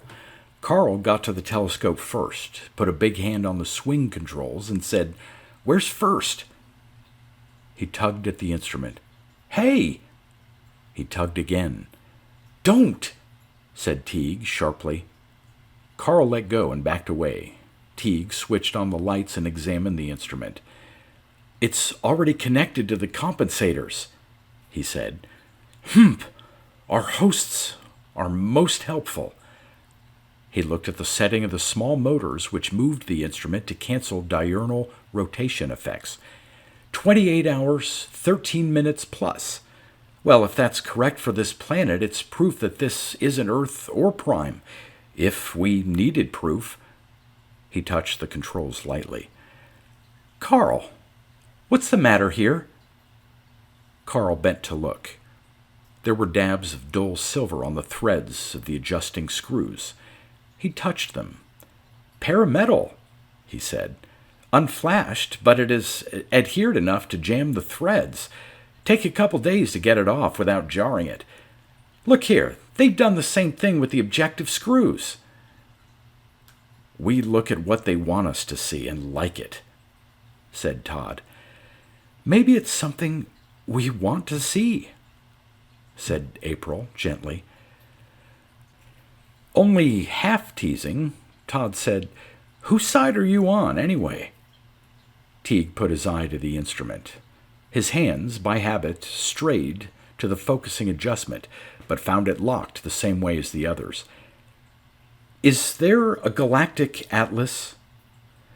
"Not in the rack," said Moira a moment later. "Here," said April from the chart table. Awed, she added, "Open." Tensely they waited, while Teague took his observation and referred to the atlas and to the catalog they found lying under it. When at last he lifted his face from the calculations, it bore the strangest expression Todd had ever seen there.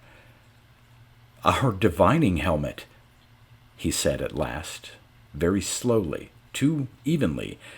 "That is, the factor which rationalizes our two mutually exclusive facts is simply that our captors have a faster-than-light drive.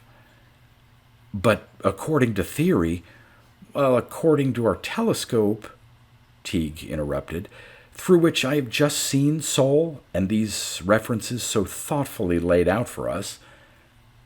Shockingly, his voice broke. He took 2 deep breaths and said, "Sol is 217 light years away. That sun, which set a few minutes ago, is Beta Librae." He studied their shocked faces, one by one. "I don't know what we shall eventually call this place," he said with difficulty, "but we had better get used to calling it home." They called the planet Viridis. "The greenest name I can think of," Moira had said, because none among them had ever seen such a green. It was more than the green of growing, for the sunlight was green-tinged, and at night the whole sky glowed green, a green as bright as the brightest silver of Earth's moon, as water molecules, cracked by the star's intense ultraviolet, celebrated their nocturnal reunion. They called the moons Winkin, Blinkin, and Nod, and the sun they called the sun. They worked like slaves, and then like scientists, which is a change of occupation, but not a change of pace. They built a palisade of a cypress-like straight-grained wood, each piece needle-pointed, double-laced with parametal wire. It had a barred gate and peepholes with periscopes and permanent swivel mounts for the needle guns they were able to fabricate from tube stock and spare solenoids. They roofed the enclosure with parametal mesh, which, at one point, could be rolled back to launch the lifeboat. They buried Alma. They tested and analyzed, classified, processed, researched everything in the compound and within easy reach of it: soil, vegetation, fauna.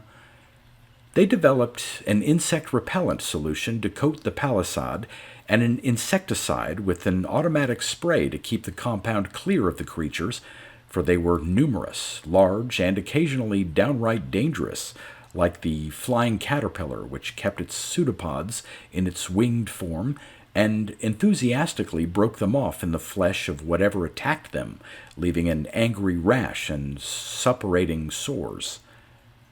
They discovered 3 kinds of edible seed and another which yielded a fine hydrocarbonic oil, much like soy, and a flour whose calyces, when dried and then soaked and broiled, tasted precisely like crab meat. For a time, they were 2 separate teams, virtually isolated from each other. Moira and Teague collected minerals and put them through the mass spectroscope and the radio analyzers, and it fell to April to classify the life forms, with Carl and Todd competing mightily to bring in new ones, or at least photographs of new ones. 2-ton Parametrodon, familiarly known as Dopey, a massive herbivore with just enough intelligence to move its jaws, was hardly the kind of thing to be carried home under one's arm, and Felodon, the scaly carnivore with the cat-like tusks, though barely as long as a man, was about as friendly as a half-starved wolverine. Tetrapodus, Todd called it umbrella bird, turned out to be a rewarding catch. They stumbled across a vine which bore foul-smelling pods. These the clumsy amphibious bats found irresistible. Carl synthesized the evil stuff and improved upon it, and they smeared it on tree boles by the river. Tetrapodus came there by the hundreds and laid eggs, apparently in sheer frustration. These eggs were camouflaged by a frilly green membrane, for all the world like the ground buds of the giant water fern. The green shoots tasted like shallots and were fine for salad when raw and excellent as onion soup when stewed. The half-hatched Tetrapodus yielded ligaments which, when dried, made excellent self-baited fish hooks. The wing muscles of the adult tasted like veal cutlet with fish sauce, and the inner or main shell of the eggs afforded them an amazing shoe sole, light, tough, and flexible, which, for some unknown reason, Felodon would not track. Pteronachus, or flapping frog, was the gliding newt they had seen on that first day. Largely nocturnal, it was phototropic. A man with a strong light could fill a bushel with the things in minutes. Each specimen yielded twice as many, twice as large, and twice as good frog legs as a pteron frog. There were no mammals. There were flowers in profusion, white, a sticky green in that light, purple, brown, blue, and of course the ubiquitous green. No red. As a matter of fact, there was virtually no red anywhere on the planet. April's eyes became a feast for them all. It is impossible to describe the yearning one can feel for an absent color. And so it was that a legend began with them. Twice Todd had seen a bright red growth. The first time he thought it was a mushroom. The second it seemed more of a lichen. The first time it was surrounded by a sea of crusher ants on the move, a fearsome carpet which even Parametrodon respected. The second time, he had seen it from 20 meters away and had just turned toward it when not one but 3 Felodons came hurtling through the undergrowth at him. He came back later, both times, and found nothing, and once Carl swore he saw a brilliant red plant move slowly into a rock crevice as he approached. The thing became their Edelweiss, very nearly their Grail. Rough diamonds lay in the stream beds, and emeralds glinted in the night glow, and for the Terran-oriented mind there was incalculable treasure to be scratched up just below the steaming humus. Iridium, ruthenium, metallic neptunium-237, there was an unaccountable, at first, shift toward the heavier metals. The ruthenium, rhodium, palladium group was as plentiful on Viridis as the iron-nickel-cobalt series on Earth. Cadmium was actually more plentiful here than its relative, zinc. Technetium was present, though rare, on the crust, while Earth's has long since decayed. Volcanism was common on Viridis, as could be expected in the presence of so many radioactives. From the lifeboat they had seen bald spots where there were particularly high concentrations of hot material. In some of these, there was life. At the price of a bout of radiation sickness, Carl went into one such area briefly for specimens. What he found was extraordinary. A tree which was warm to the touch, which used minerals and water at a profligate pace, and which, when transplanted outside an environment which destroyed cells almost as fast as they developed, went cancerous, grew enormously, and killed itself with its own terrible viability. In the same lethal areas lived a primitive worm which constantly discarded segments to keep pace with its rapid growth, and which also grew visibly and died of living too fast when taken outside. The inclination of the planet's axis was less than 2 degrees, so that there were virtually no seasons and very little variation in temperature from one latitude to another. There were 2 continents and an equatorial sea, no mountains, no plains, and few large lakes. Most of the planet was gently rolling hill country and meandering rivers, clothed in thick jungle or grass. The spot where they had awakened was as good as any other, so there they stayed, wandering less and less as they amassed information.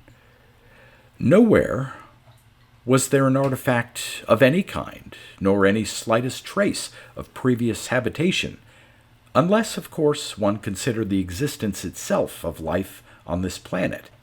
For Permian life can hardly be expected to develop in less than 1 billion years, yet the irreproachable calendar inherent in the radioactive bones of Viridis insisted that the planet was no more than 35 million years old. 5. When Moira's time came, it went hard with her, and Carl forgot to swagger because he could not help. Teague and April took care of her, and Todd stayed with Carl, wishing for the right thing to say and not finding it, wanting to do something for this new, strange man with Carl's face, and the unsure hands which twisted each other, clawed the ground, wiped cruelly at the scalp, at the shins, restless, terrified. Through Carl, Todd learned a little more of what he never wanted to know, what it must have been like for Teague when he lost Alma. Alma's 6 children were toddlers by then, bright and happy in the only world they had ever known. They had been named for moons, Winkin, Blinkin, and Nod. Luna, Callisto, and Titan. Nod and Titan were the boys, and they and Luna had Alma's eyes and hair, and sometimes Alma's odd, brave stillness, a sort of suspension of the body while the mind went out to grapple and conquer instead of fearing. If the turgid air and the radiant ground affected them, they did not show it, except perhaps in their rapid development. They heard Moira cry out. It was like laughter, but it was pain. Carl sprang to his feet. Todd took his arm and Carl pulled it away. Why can't I do something? Do I have to just sit here? Shh. She doesn't feel it. That's a tropism. She'll be all right. Sit down, Carl. Tell you what you can do. You can name them. Think. Think of a nice set of names, all connected in some way. Teague used moons. What are you going to... Time enough for that. Carl grunted. Todd, do you know what I'd be if she... If something happened? Nothing's going to happen. I'd just cancel out. I'm not Teague. I couldn't carry it. How does Teague do it? Carl's voice lapsed to a mumble. Names, Todd reminded him. 7, 8 of them. Come on now. Think she'll have 8? Why not? She's normal. He nudged Carl. Think of names. I know. How many of the old signs of the zodiac would make good names? Don't remember 'em. I do. Aries, that's good. Taurus. No, you wouldn't want to call a child twins. Leo, that's fine. Libra, said Carl. For a girl. Aquarius, Sagittarius. How many's that? Todd counted on his fingers. 6. Then Virgo and Capricorn, and you're all set. But Carl wasn't listening. In 2 long bounds, he reached April, who was just stepping into the compound. She looked tired. She looked more than tired. In her beautiful eyes was a great pity, the color of a bleeding heart. Is she all right? Is she? They were hardly words, those hoarse, rushed things. April smiled with her lips, while her eyes poured pity. Yes, she'll be all right. It wasn't too bad. Carl whooped and pushed past her. She caught his arm, and for all her frailty, swung him around. Not yet, Carl. Teague says to tell you first. The babies. What about them? How many, April? April looked over Carl's shoulder at Todd. She said, 3. Carl's face relaxed, numb, and his eyes went round. What? 3 so far, you mean? There'll surely be more. She shook her head. Todd felt the laughter explode within him, and he clamped his jaws on it. It surged at him, hammered in the back of his throat, and then he caught April's pleading eyes. He took strength from her and bottled up a great bray of merriment. Carl's voice was the last fraying thread of hope. The others died then. She put a hand on his cheek. There were only 3, Carl. Don't be mean to Moira. Oh, I won't, he said with difficulty. She couldn't... it wasn't her doing. He flashed a quick, defensive look at Todd, who was glad now he had controlled himself.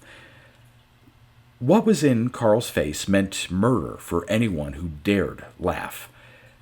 April said, Not your doing either, Carl. It's this planet. It must be. Thanks, April, Carl muttered. He went to the door, stopped, shook himself like a big dog. He said again, Thanks. But this time his voice didn't work, and it was only a whisper. He went inside.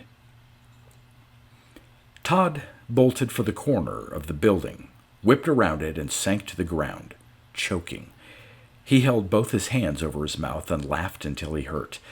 When at last he came to a limp silence, he felt April's presence. She stood quietly watching him, waiting. I'm sorry, he said. I'm sorry, but it is funny. She shook her head gravely. We're not on Earth, Todd.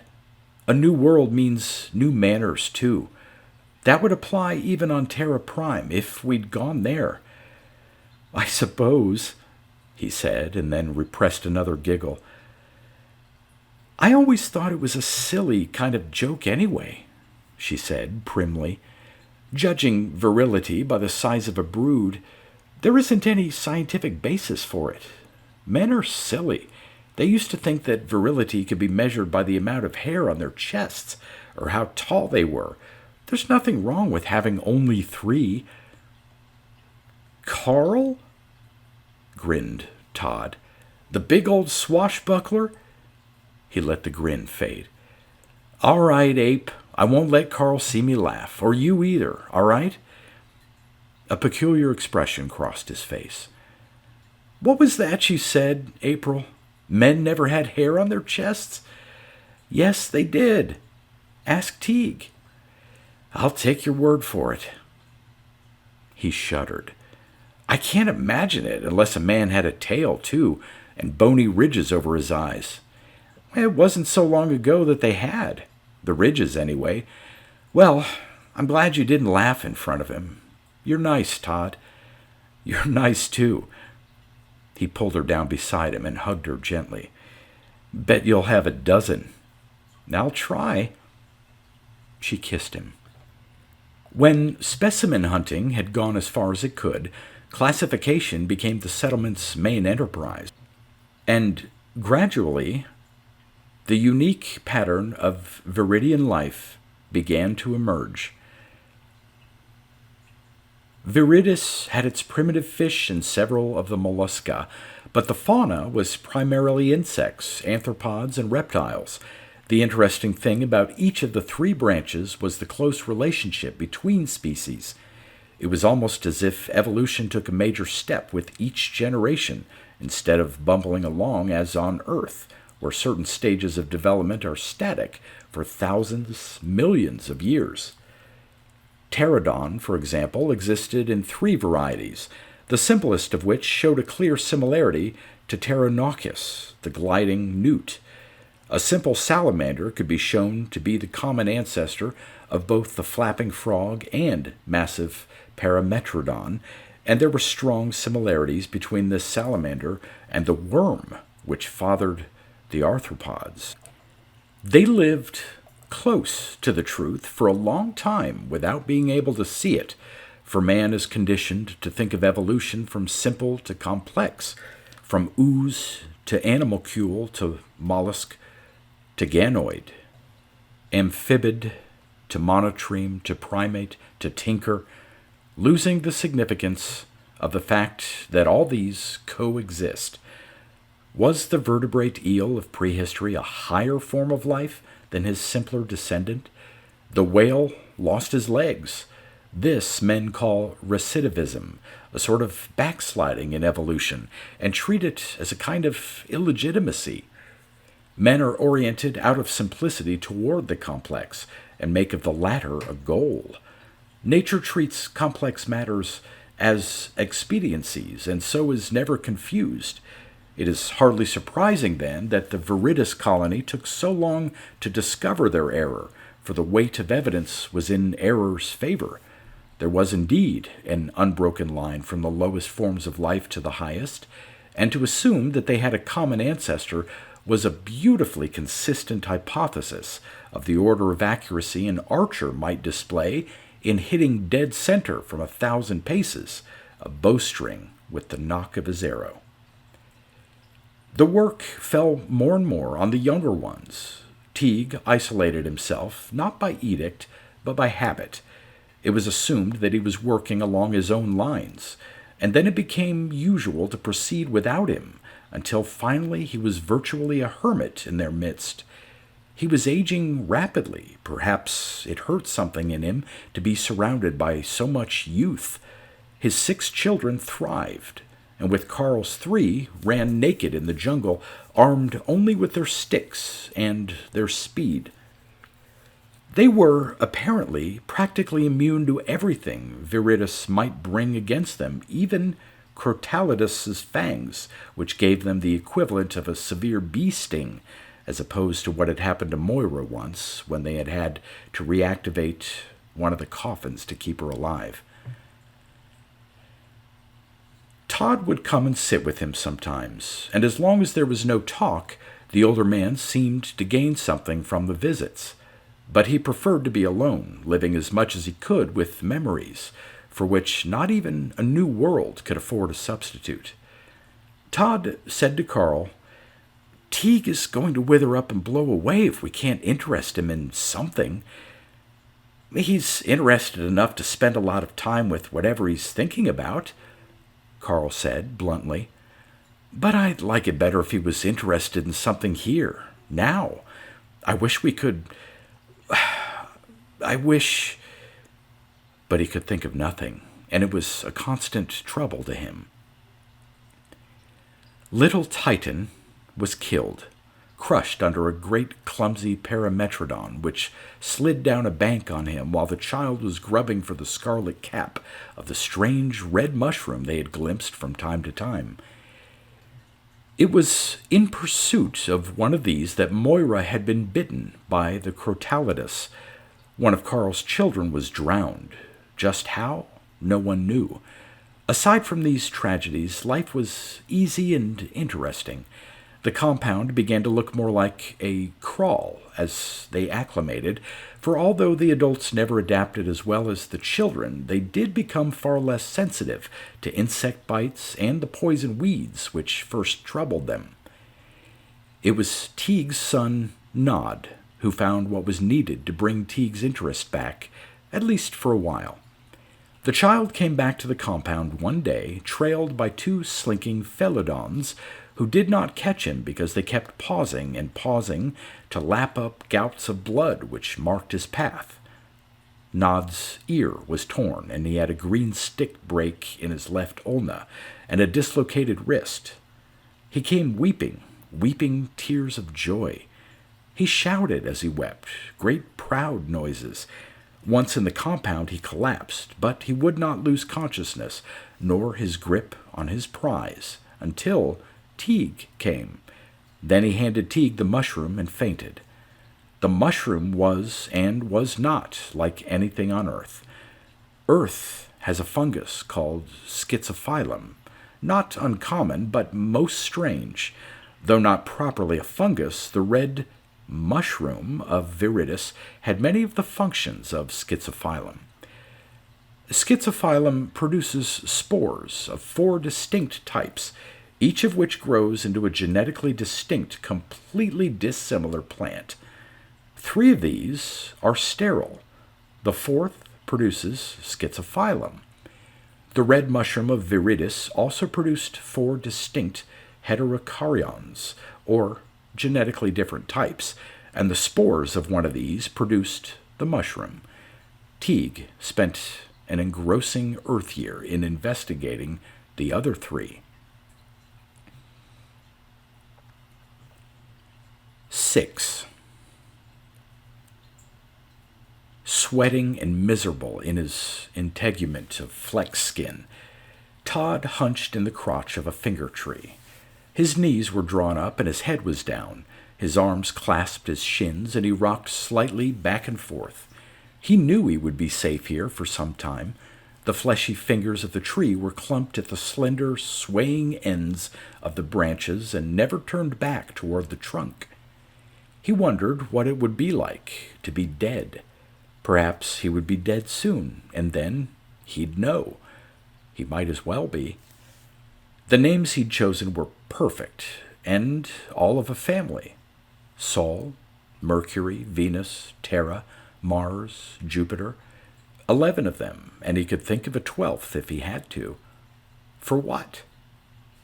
He let himself sink down again into the blackness wherein nothing lived but the oily turning of what's it like to be dead.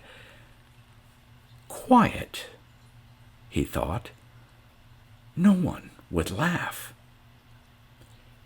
Something pale moved on the jungle floor below him. He thought instantly of April, and angrily put the thought out of his mind. April would be sleeping now, having completed the trifling task it had taken her so long to start. Down there, that would be Blinken, or maybe Luna. They were very alike. It didn't matter anyway. He closed his eyes and stopped rocking. He couldn't see anyone. No one could see him. That was the best way. So he sat and let time pass, and when a hand lay on his shoulder, he nearly leaped out of the tree. "Damn it, Blinken! It's me, Luna." The child, like all of Alma's daughters, was large for her age and glowing with health. How long had it been? 6, 8, 9 Earth years since they had landed? "Go hunt mushrooms," Todd growled. "Leave me alone." "Come back," said the girl. Todd would not answer. Luna knelt beside him, her arm around the primary branch, her back with his against the trunk.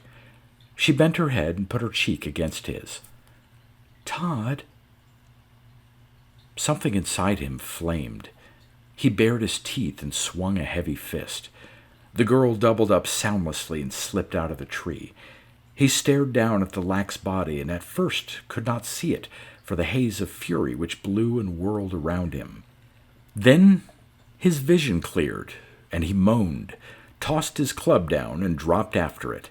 He caught up the club and whacked off the tree fingers which probed toward them. He swept up the child and leaped clear, and sank to his knees, gathering her close. "Luna, I'm sorry. I'm sorry. I'm not... Luna, don't be dead." She stirred and made a tearing sound with her throat. Her eyelids trembled and opened, uncovering pain-blinded eyes. "Luna!"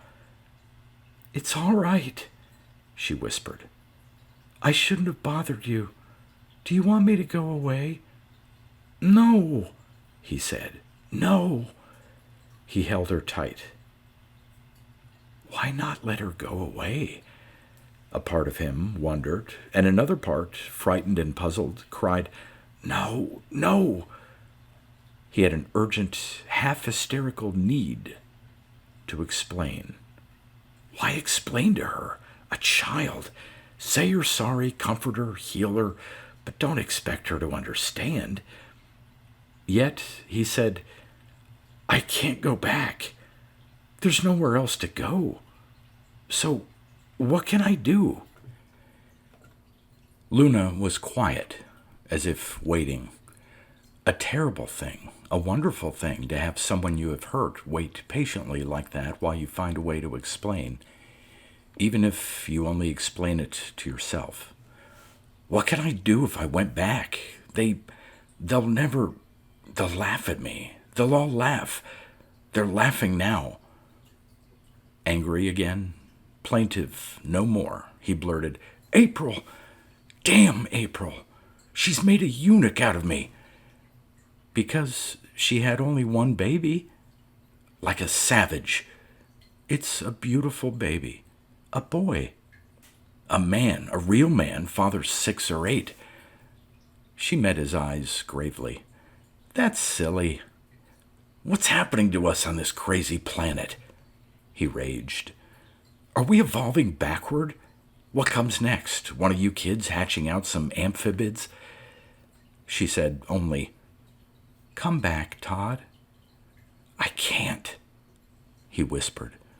"They'll think that I can't." Helplessly, he shrugged. "They'll laugh. Not until you do, and then they'll laugh with you, not at you, Todd." Finally, he said it. "April won't love me. She'll never love a weakling." She pondered, holding him with her clear gaze. "You really need to be loved a whole lot."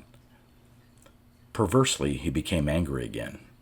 "I can get along," he snapped. And she smiled and touched the nape of his neck. "You're loved," she assured him. "Gee, you don't have to be mad about that. I love you, don't I? April loves you.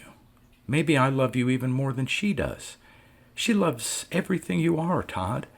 I love everything you ever were and everything you ever will be."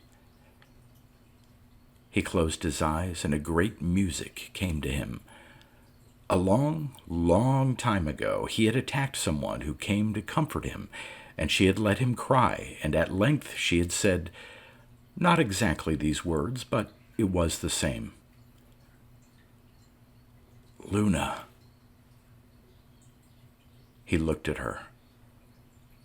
You said all that to me before." A puzzled small crinkle appeared between her eyes, and she put her fingers on it. "Did I?" "Yes," said Todd, "but it was before you were even born." He rose and took her hand, and they went back to the compound, and whether he was laughed at or not, he never knew, for he could think of nothing but his full heart and of April. He went straight into her and kissed her gently and admired his son, whose name was Sol, and who had been born with hair and 2 tiny incisors, and who had heavy bony ridges over his eyes.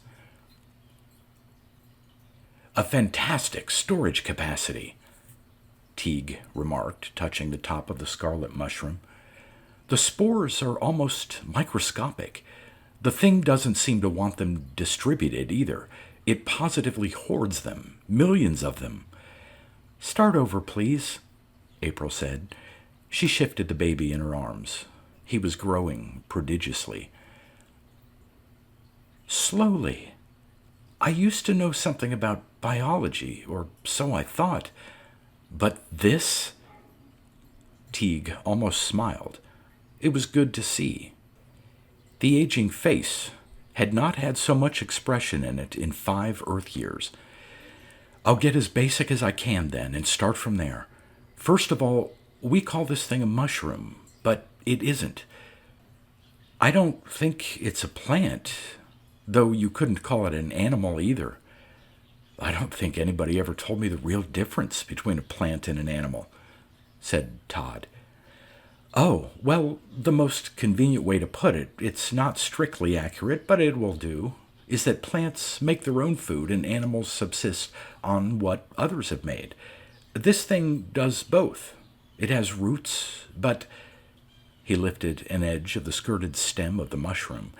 "It can move them. Not much, not fast, but if it wants to shift itself, it can." April smiled. "Todd, I'll give you basic biology any time. Do go on, Teague." "Good. Now, I explained about the heterokaryons, the ability this thing has to produce spores which grow up into 4 completely different plants.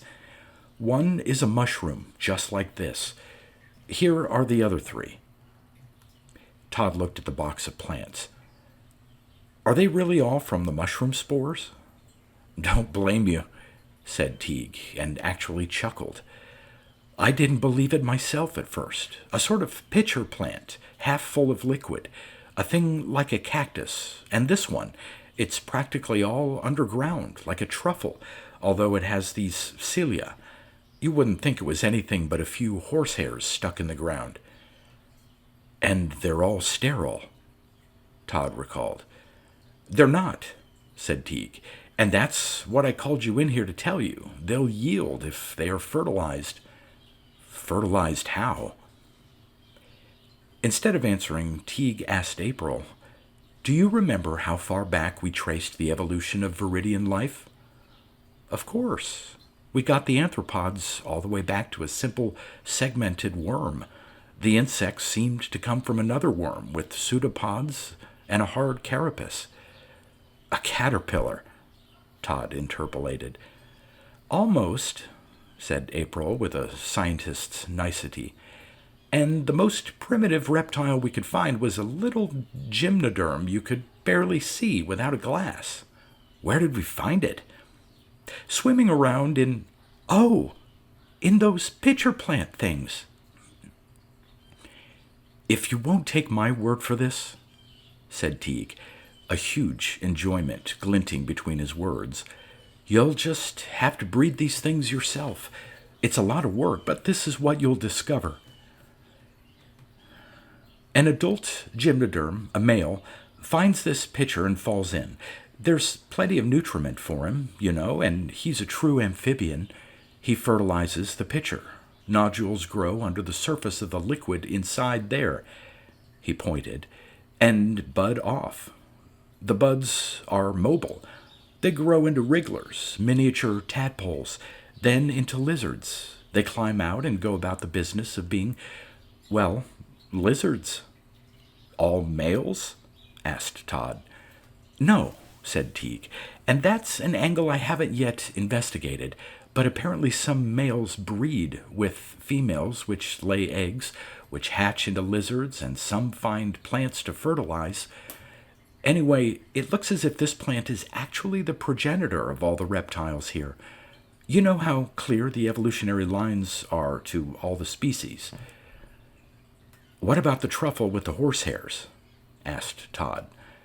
A pupa, said Teague, and to the incredulous expression on April's face, he insisted, Really, a pupa. After 9 weeks or so of dormance, it hatches out into what you almost called a caterpillar. And then into all the insects here, said April, and shook her head in wonderment. And I suppose that cactus thing hatches out the nematodes? The segmented ones that evolve into arthropods? Teague nodded. You're welcome to experiment, he said again, but believe me, you'll only find out I'm right. It really happens. Well, then this scarlet mushroom is the beginning of everything here. I can't find another theory, said Teague. I can, said Todd. They looked at him questioningly, and he rose and laughed. Not yet. I have to think it through. He scooped up the baby and then helped April to her feet. How do you like our Sol, Teague? Fine, said Teague. A fine boy. Todd knew he was seeing the heavy occipital ridges, the early teeth, and saying nothing. Todd was aware of a faint inward surprise. He should have resented what might be in Teague's mind, but he did not. The beginnings of an important insight welcomed criticism of the child, recognized its hairiness, its savagery, and found these things good. But as yet the thought was too nebulous to express, except by a smile. He smiled, took April's hand, and left. That was a funny thing you said to Teague, April told him as they walked toward their quarters. Remember, April, the day we landed? Remember? He made a gesture that took in a quadrant of sky. Remember how we all felt? Good? Yes, she murmured. It was like a sort of compliment and a reassurance. How could I forget? Yes, well... He spoke with difficulty, but his smile stayed. I have a thought, and it makes me feel like that, but I can't get it into words. After a thoughtful pause, he added, Yet. She shifted the baby again. He's getting so heavy. I'll take him. He took the squirming bundle with the deep-set, almost humorous eyes. When he looked up from them, he caught an expression on April's face which he hadn't seen in years. What is it, Ape? You like him? Well, sure. I was afraid. I was afraid for a long time that you...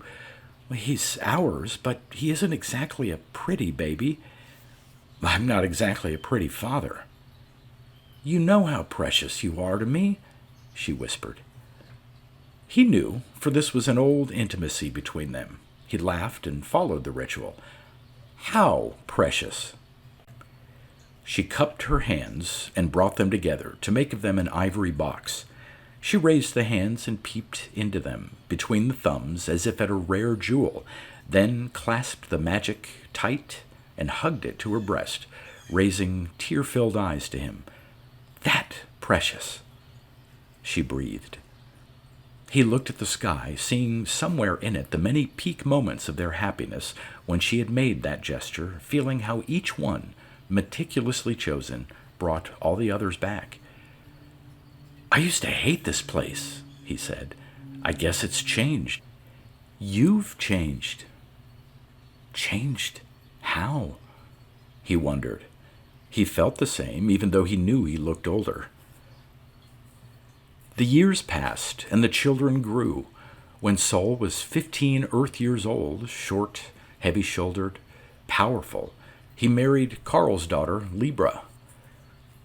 Teague, turning to parchment, had returned to his hermitage from the temporary stimulation of his researches on what they still called the mushroom.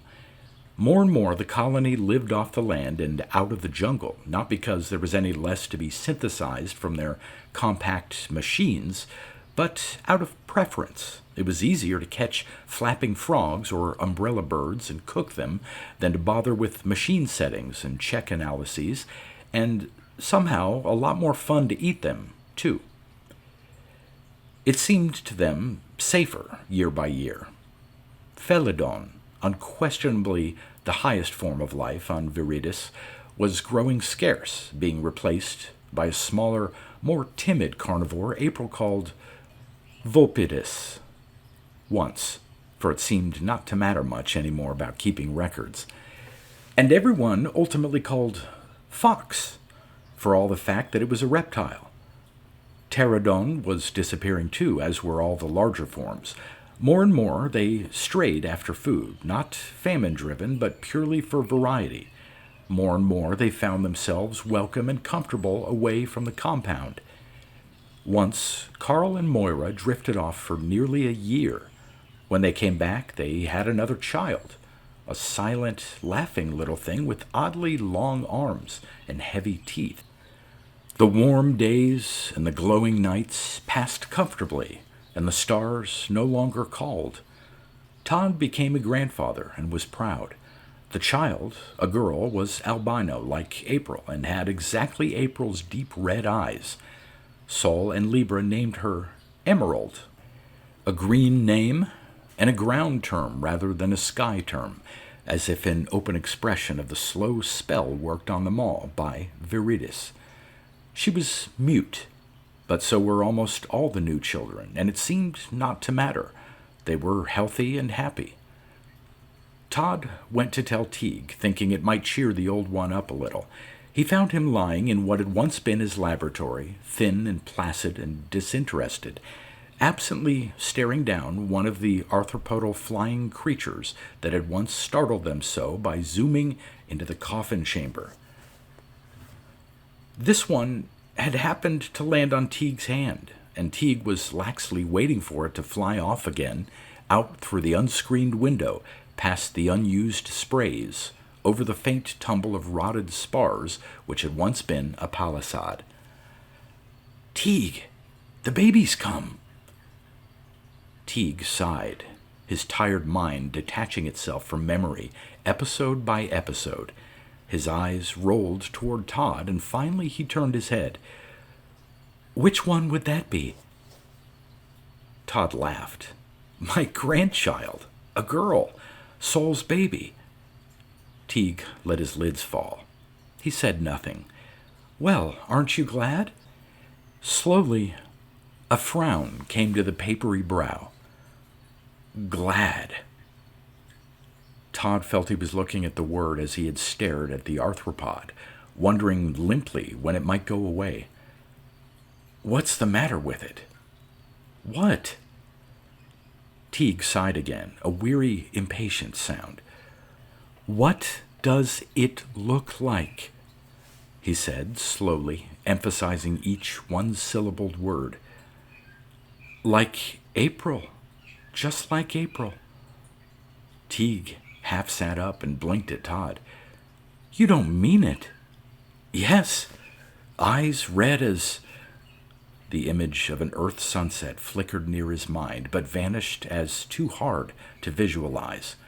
Todd pointed at the 4 red-capped mushrooms that had stood for so many years in the test boxes in the laboratory. "Red as those." "Silver hair," said Teague. "Yes, all over," said Teague flatly. "Well, yes."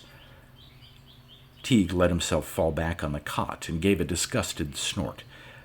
"A monkey." "Teague!" "Ah, go away," growled the old man. "I long ago resigned myself to what was happening to us here. A human being just can't adapt to the kind of radioactive ruin this place has for us. Your monsters will breed monsters, and their monsters will do the same if they can, until pretty soon they just won't breed anymore.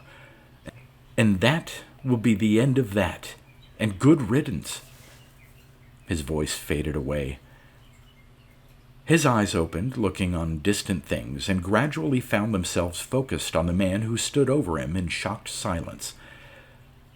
"But the one thing I can't stand is to have somebody come in here saying, 'Oh, joy, oh, happy day.'"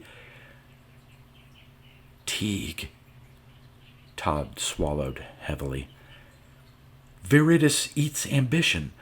There was going to be a city here," said the old man indistinctly. "Viridis eats humanity. There were going to be people here." He chuckled gruesomely. All right, accept it if you have to. And you have to. But don't come around here celebrating." Todd backed to the door, his eyes horror round, then turned and fled. 7. April held him as he crouched against the wall, rocked him slightly, made soft, unspellable mother noises to him. "Shh, he's all decayed, all lonesome and mad," she murmured. "Shh, shh." Todd felt half strangled. As a youth, he had been easily moved, he recalled. He had that tightness of the throat for sympathy, for empathy, for injustices he felt the universe was hurling at him out of its capacious store. But recently, life had been placid, full of love and togetherness and a widening sense of membership with the earth and the air and all the familiar things which walked and flew and grew and bred in it. And his throat was shaped for laughter now. These feelings hurt him. "But he's right," he whispered. "Don't you see? Right from the beginning. It was...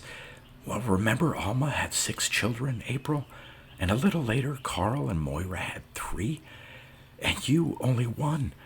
How long is it since the average human gave birth to only 1? They used to say it was humanity's last major mutation," she admitted. "Multiple births these last 2,000 years, but..." "Eyebrow ridges," he interrupted. "Hair. That skull, Emerald's skull, slanting back like that. Did you see the tusks on that little baboon of Moira's? Todd, don't!"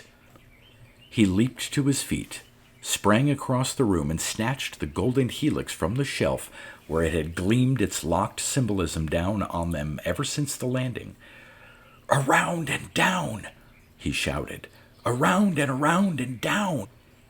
He squatted beside her and pointed furiously. "Down and down! Into the blackest black there is! Down into nothing!" He shook his fist at the sky. "You see what they do? They find the highest form of life they can and plant it here and watch it slide down into the muck." He hurled the artifact away from him. "But it goes up, too, round and up. Oh, Todd," she cried. "Can you remember them? What they looked like? The way they flew and say these things about them?" "I can remember Alma," he gritted, "conceiving and gestating alone in space while they turned their rays on her every day. You know why?" With the sudden thought, he stabbed a finger down at her. "To give her babies a head start on Viridis. Otherwise, they'd have been born normal here. It would have taken another couple of generations to start them downhill, and they wanted us all to go together." "No, Todd, no." "Yes, April, yes. How much proof do you need?" He whirled on her. "Listen, remember that mushroom Teague analyzed? He had to pry spores out of it to see what it yielded. Remember the 3 different plants he got? Well, I was just there. I don't know how many times before I've seen it. But only now it makes sense. He's got 4 mushrooms now. Do you see? Do you see? Even back as far as we can trace the bugs and newts on this green hell pit, Viridis won't let anything climb. It must fall. I don't... You'll give me basic biology any time," he quoted sarcastically. "Let me tell you some biology. That mushroom yields 3 plants, and the plants yield animal life. Well, when the animal life fertilized these hetero whatever, Heterokaryons. Yes. Well, you don't get animals that can evolve and improve. You get one pitiful generation of animals which breeds back into a mushroom, and there it sits, hoarding its spores. Viridis wouldn't let one puny newt, one primitive pupa, build. It snatches 'em back, locks 'em up. That mushroom isn't the beginning of everything here, it's the end. April got to her feet slowly, looking at Todd as if she had never seen him before. Not in fear, but with a troubled curiosity. She crossed the room and picked up the artifact, stroked its gleaming golden coils. "You could be right," she said in a low voice, "but that can't be all there is to it." She set the helix back in its place. "They wouldn't." She said it with such intensity that for a moment that metrical formation, mighty and golden, rose again in Todd's mind, up and up to the measureless cloud which must be a ship. He recalled the sudden shift, like a genuflection, directed at them, at him, and for that moment he could find no evil in it. Confused, he tossed his head, found himself looking out the door, seeing Moira's youngest ambling comfortably across the compound, knuckles and heels. "They wouldn't?" he snarled. He took April's slender arm and whirled her to the door. "You know what I'd do before I'd father another one like that?" He told her specifically what he would do. "A lemur next, A spider?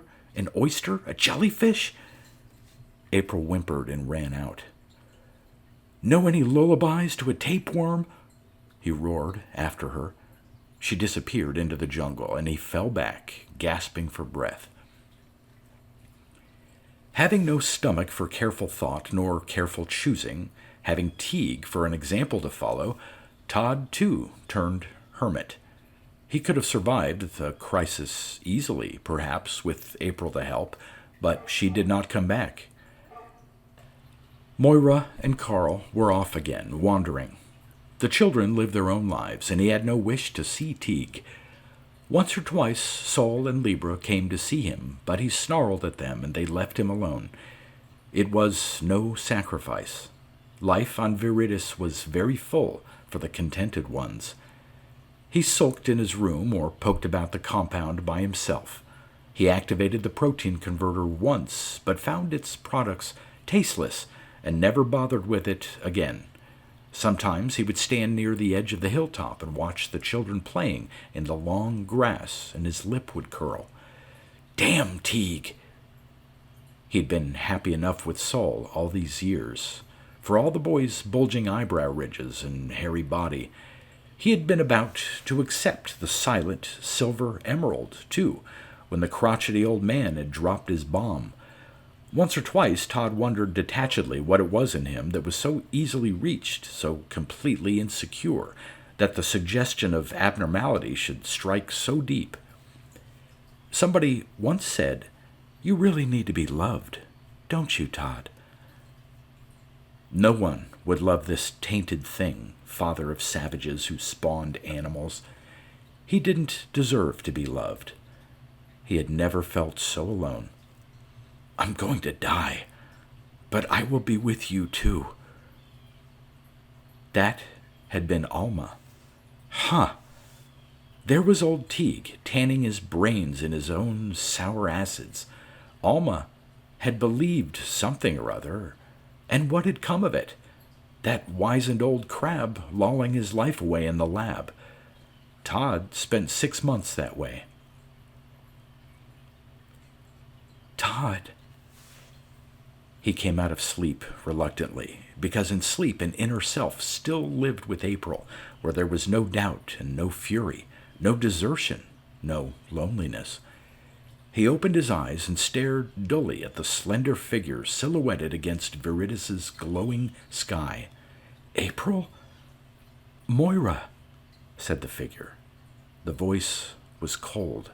"Moira," he said, sitting up. "I haven't seen you for a year. More. What?" "Come," she said. "Hurry." "Come where?" Come by yourself, or I'll get Carl and he'll carry you." She walked swiftly to the door. He reeled after her. "You can't come in here and come on." The voice was edged and slid out from between clenched teeth. A miserable part of him twitched in delight and told him that he was important enough to be hated. He despised himself for recognizing the twisted thought, and before he knew what he was doing, he was following Moira at a steady trot.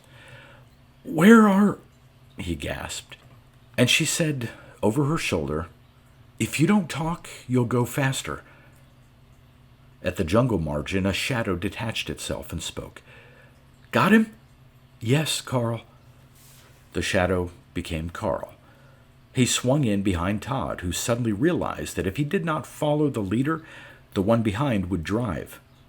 He glanced back at Carl's implacable bulk, and then put down his head and jogged doggedly along as he was told. They followed a small stream, crossed it on a fallen tree, and climbed a hill. Just as Todd was about to accept the worst these determined people might offer in exchange for a moment to ease his fiery lungs, Moira stopped. He stumbled into her. She caught his arm and kept him on his feet. "In there," she said, pointing. "A finger tree." "You know how to get inside," Carl growled. Moira said, "She begged me not to tell you, ever. I think she was wrong." "Who? What is inside?" said Carl, and shoved him roughly down the slope. His long conditioning was still with him, and reflexively he sidestepped the fanning fingers which swayed to meet him. He ducked under them, batted aside the inner phalanx, and found himself in the clear space underneath. He stopped there, gasping. Something moaned. He bent, fumbled cautiously in the blackness. He touched something smooth and alive, recoiled, touched it again. A foot. Someone began to cry harshly, hurtfully, the sound exploding as if through clenched hands. "April! I told them not to." And she moaned. "April, what is it? What's happened?" "You needn't be," she said, sobbed a while, and went on. "Angry. It didn't live." "What didn't? You mean you... April, you... It would have been a tapeworm," she whispered. "Who?" He fell to his knees, found her face. "When did you... I was going to tell you that day, that very same day, and when you came in so angry at what Teague told you, I specially wanted to. I thought you'd be glad. April, why didn't you come back? If I'd known... You said what you'd do if you ever had another... You meant it, Todd. It's this place, this Viridis," he said sadly. "I went crazy." He felt her wet hand on his cheek. "It's all right. I just didn't want to make it worse for you." "I'll take you back." "No, you can't. I've lost a lot of... Just stay with me a little while." "Moira should have..." "She just found me," said April. "I've been alone I guess I made a noise. I didn't mean to. Todd, don't quarrel. Don't go into a lot of... It's all right." Against her throat, he cried, "All right?" "When you're by yourself," she said, faintly, You think better. Did you ever think of... April!" he cried in anguish, the very sound of her pale, pain-racked voice making this whole horror real. "Shh, listen," she said rapidly. "There isn't time, you know, Todd. Todd, did you ever think of us all? Teague and Alma and Moira and Carl and us? What we are? I know what I am. Shh. All together, We're a leader and a mother, a word and a shield, a doubter, a mystic." Her voice trailed off. She coughed, and he could feel the spastic jolt shoot through her body. She panted lightly for a moment and went on urgently. "Anger and prejudice and stupidity, courage, laughter, love, music. It was all aboard that ship, and it's all here on Viridis. Our children, and theirs, no matter what they look like, Todd, no matter how they live or what they eat, they have that in them. Humanity isn't just a way of walking, merely a kind of skin. It's what we had together and what we gave soul. It's what the Golden Ones found in us and wanted for Viridis. You'll see. You'll see. Why Viridis? Because of what Teague said. What you said." Her breath puffed out in the ghost of a laugh. "Basic biology ontogeny follows phylogeny. The human fetus is a cell, an animalcule, a gilled amphibian, all up the line. It's there in us. Viridis makes it go backward." "To what?" "The mushroom. The spores. We'll be spores, Todd. Together. Alma said she could be dead, and together with Teague. That's why I said, it's all right. This doesn't matter what's happened. We live in Soul. We live in Emerald with Carl and Moira. You see? Closer, nearer than we've ever been." Todd took a hard hold on his reason. "But back to spores? Why? What then?" She sighed. It was unquestionably a happy sound. "They'll be back for the reaping, and they'll have us, Todd. All we are and all they worship, goodness and generosity and the urge to build, mercy, kindness, stupidity, pride, fear. They're needed too," she whispered. "And the spores make mushrooms, and the mushrooms make the heterokaryons, and from those away from Viridis come the life forms to breed us. Us, Todd, into whichever form is dominant. And there will be that flash of old understanding of a new idea, the special pressure on a painter's hand that makes him a Rembrandt, the sense of architecture that turns a piano player into a Bach. 3 billion extra years of evolution, ready to help wherever it can be used. On every Earth-type planet, Todd. Millions of us, blowing about in the summer wind, waiting to give."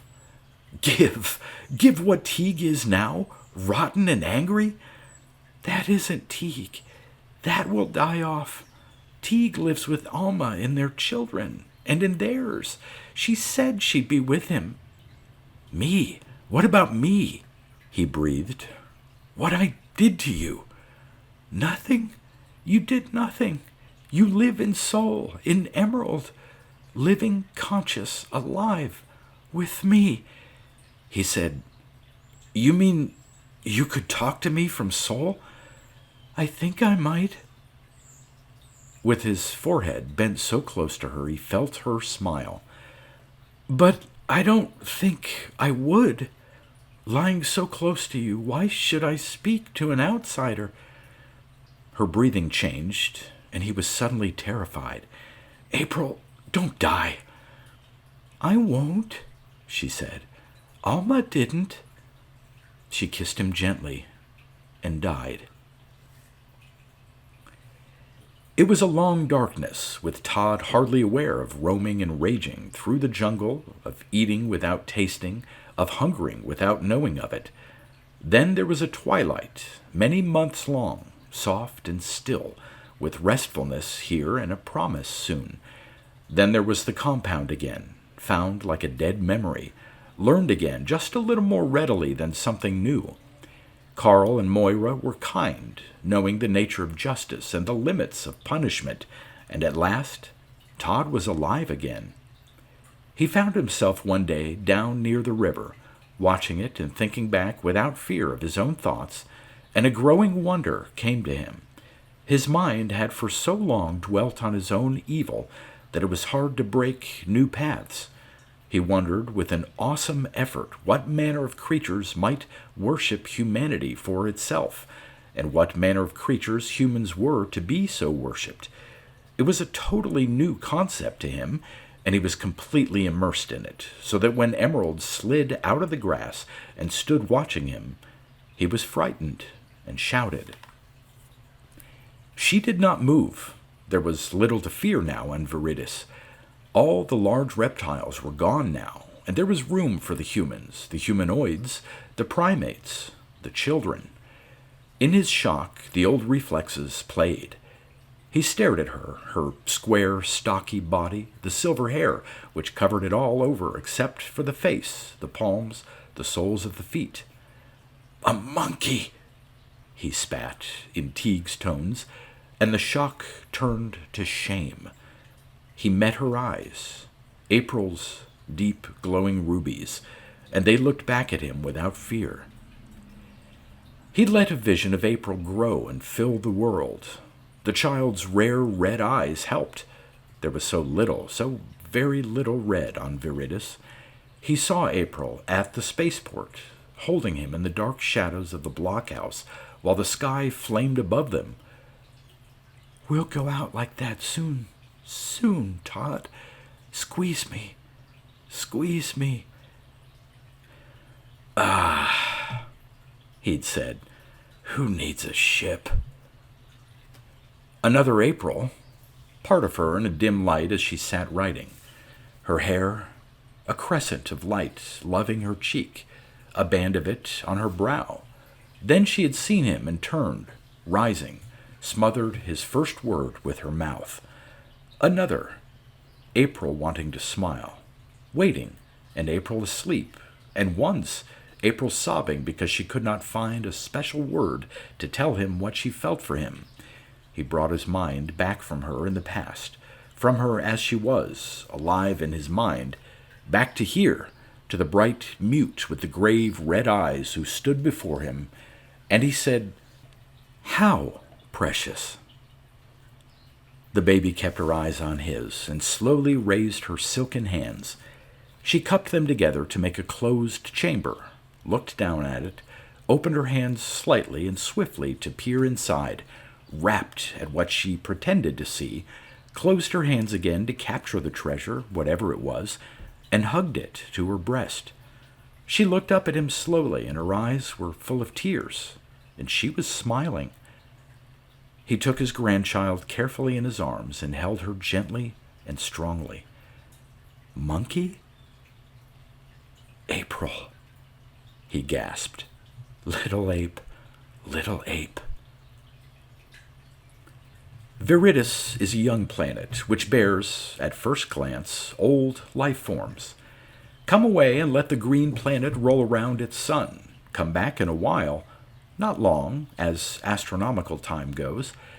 The jungle is much the same, the sea, the rolling savannas, but the life. Viridis was full of primates.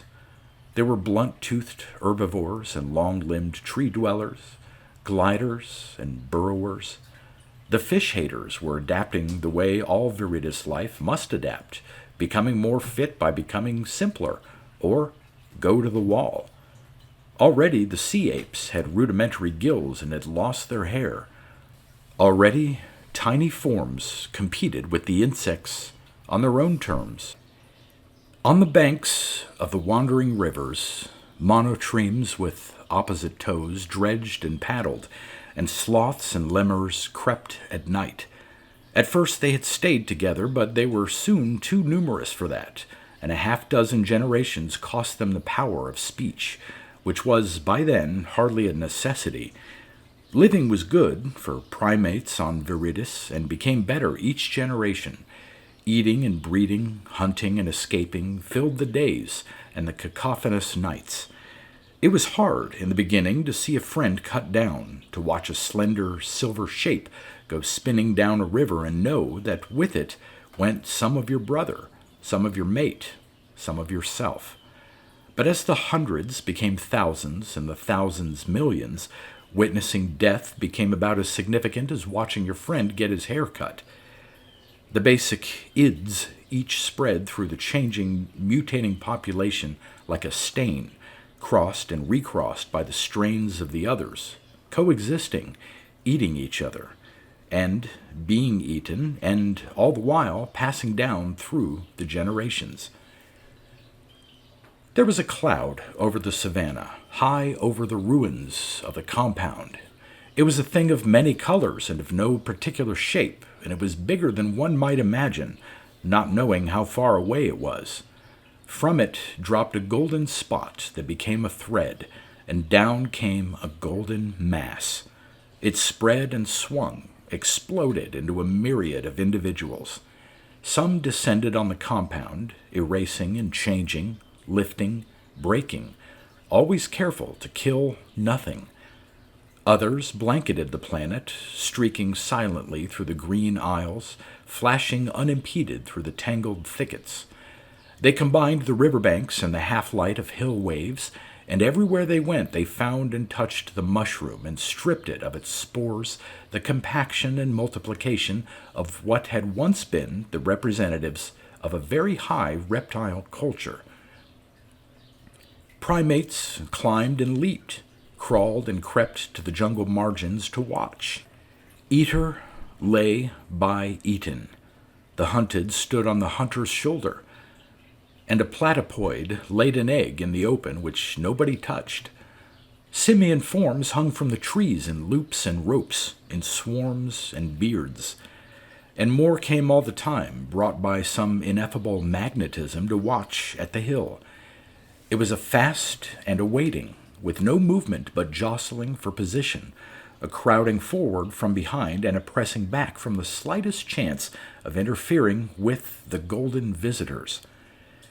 Down from the polychrome cloud drifted a mass of the golden beings, carrying with them a huge, sleek ship. They held it above the ground, sliced it, lifted it apart, set down this piece and that until a shape began to grow. Into it went bales and bundles, stocks and stores, and then the open tops were covered. It was a much bigger installation than the one before. Quickly, it was done, and the golden cloud hung waiting. The jungle was trembling with quiet. In one curved panel of the new structure, something spun, fell outward, and out of the opening came a procession of stately creatures, long-headed, bright-eyed, three-toed, richly plumed and feathered. They tested their splendid wings, then stopped suddenly, crouched, and looked upward. They were given their obeisance by the golden ones, and after there appeared in the sky the exquisite symbol of a beauty that rides up and up, turns and spirals down again, only to rise again, the symbol of that which has no beginning and no end, and the sign of those whose worship and whose work it is to bring to all the universe that which has shown itself worthy in parts of it. Then they were gone, and the jungle exploded into killing and flight, eating and screaming, so that the feathered ones dove back into their shelter and closed the door. And again to the green planet, when the time was right, came the cloud ship and found a world full of birds, and the birds watched in awe while they harvested their magic dust and built a new shelter. In this they left 4 of their own for later harvesting, and this was to make of Viridis a most beautiful place. From Viridis the ship vaulted through the galaxies, searching for worlds worthy of what is human in humanity, whatever their manner of being alive. These they seeded, and of these perhaps one would produce something new, something which could be reduced to the dust of Viridis, and from dust return.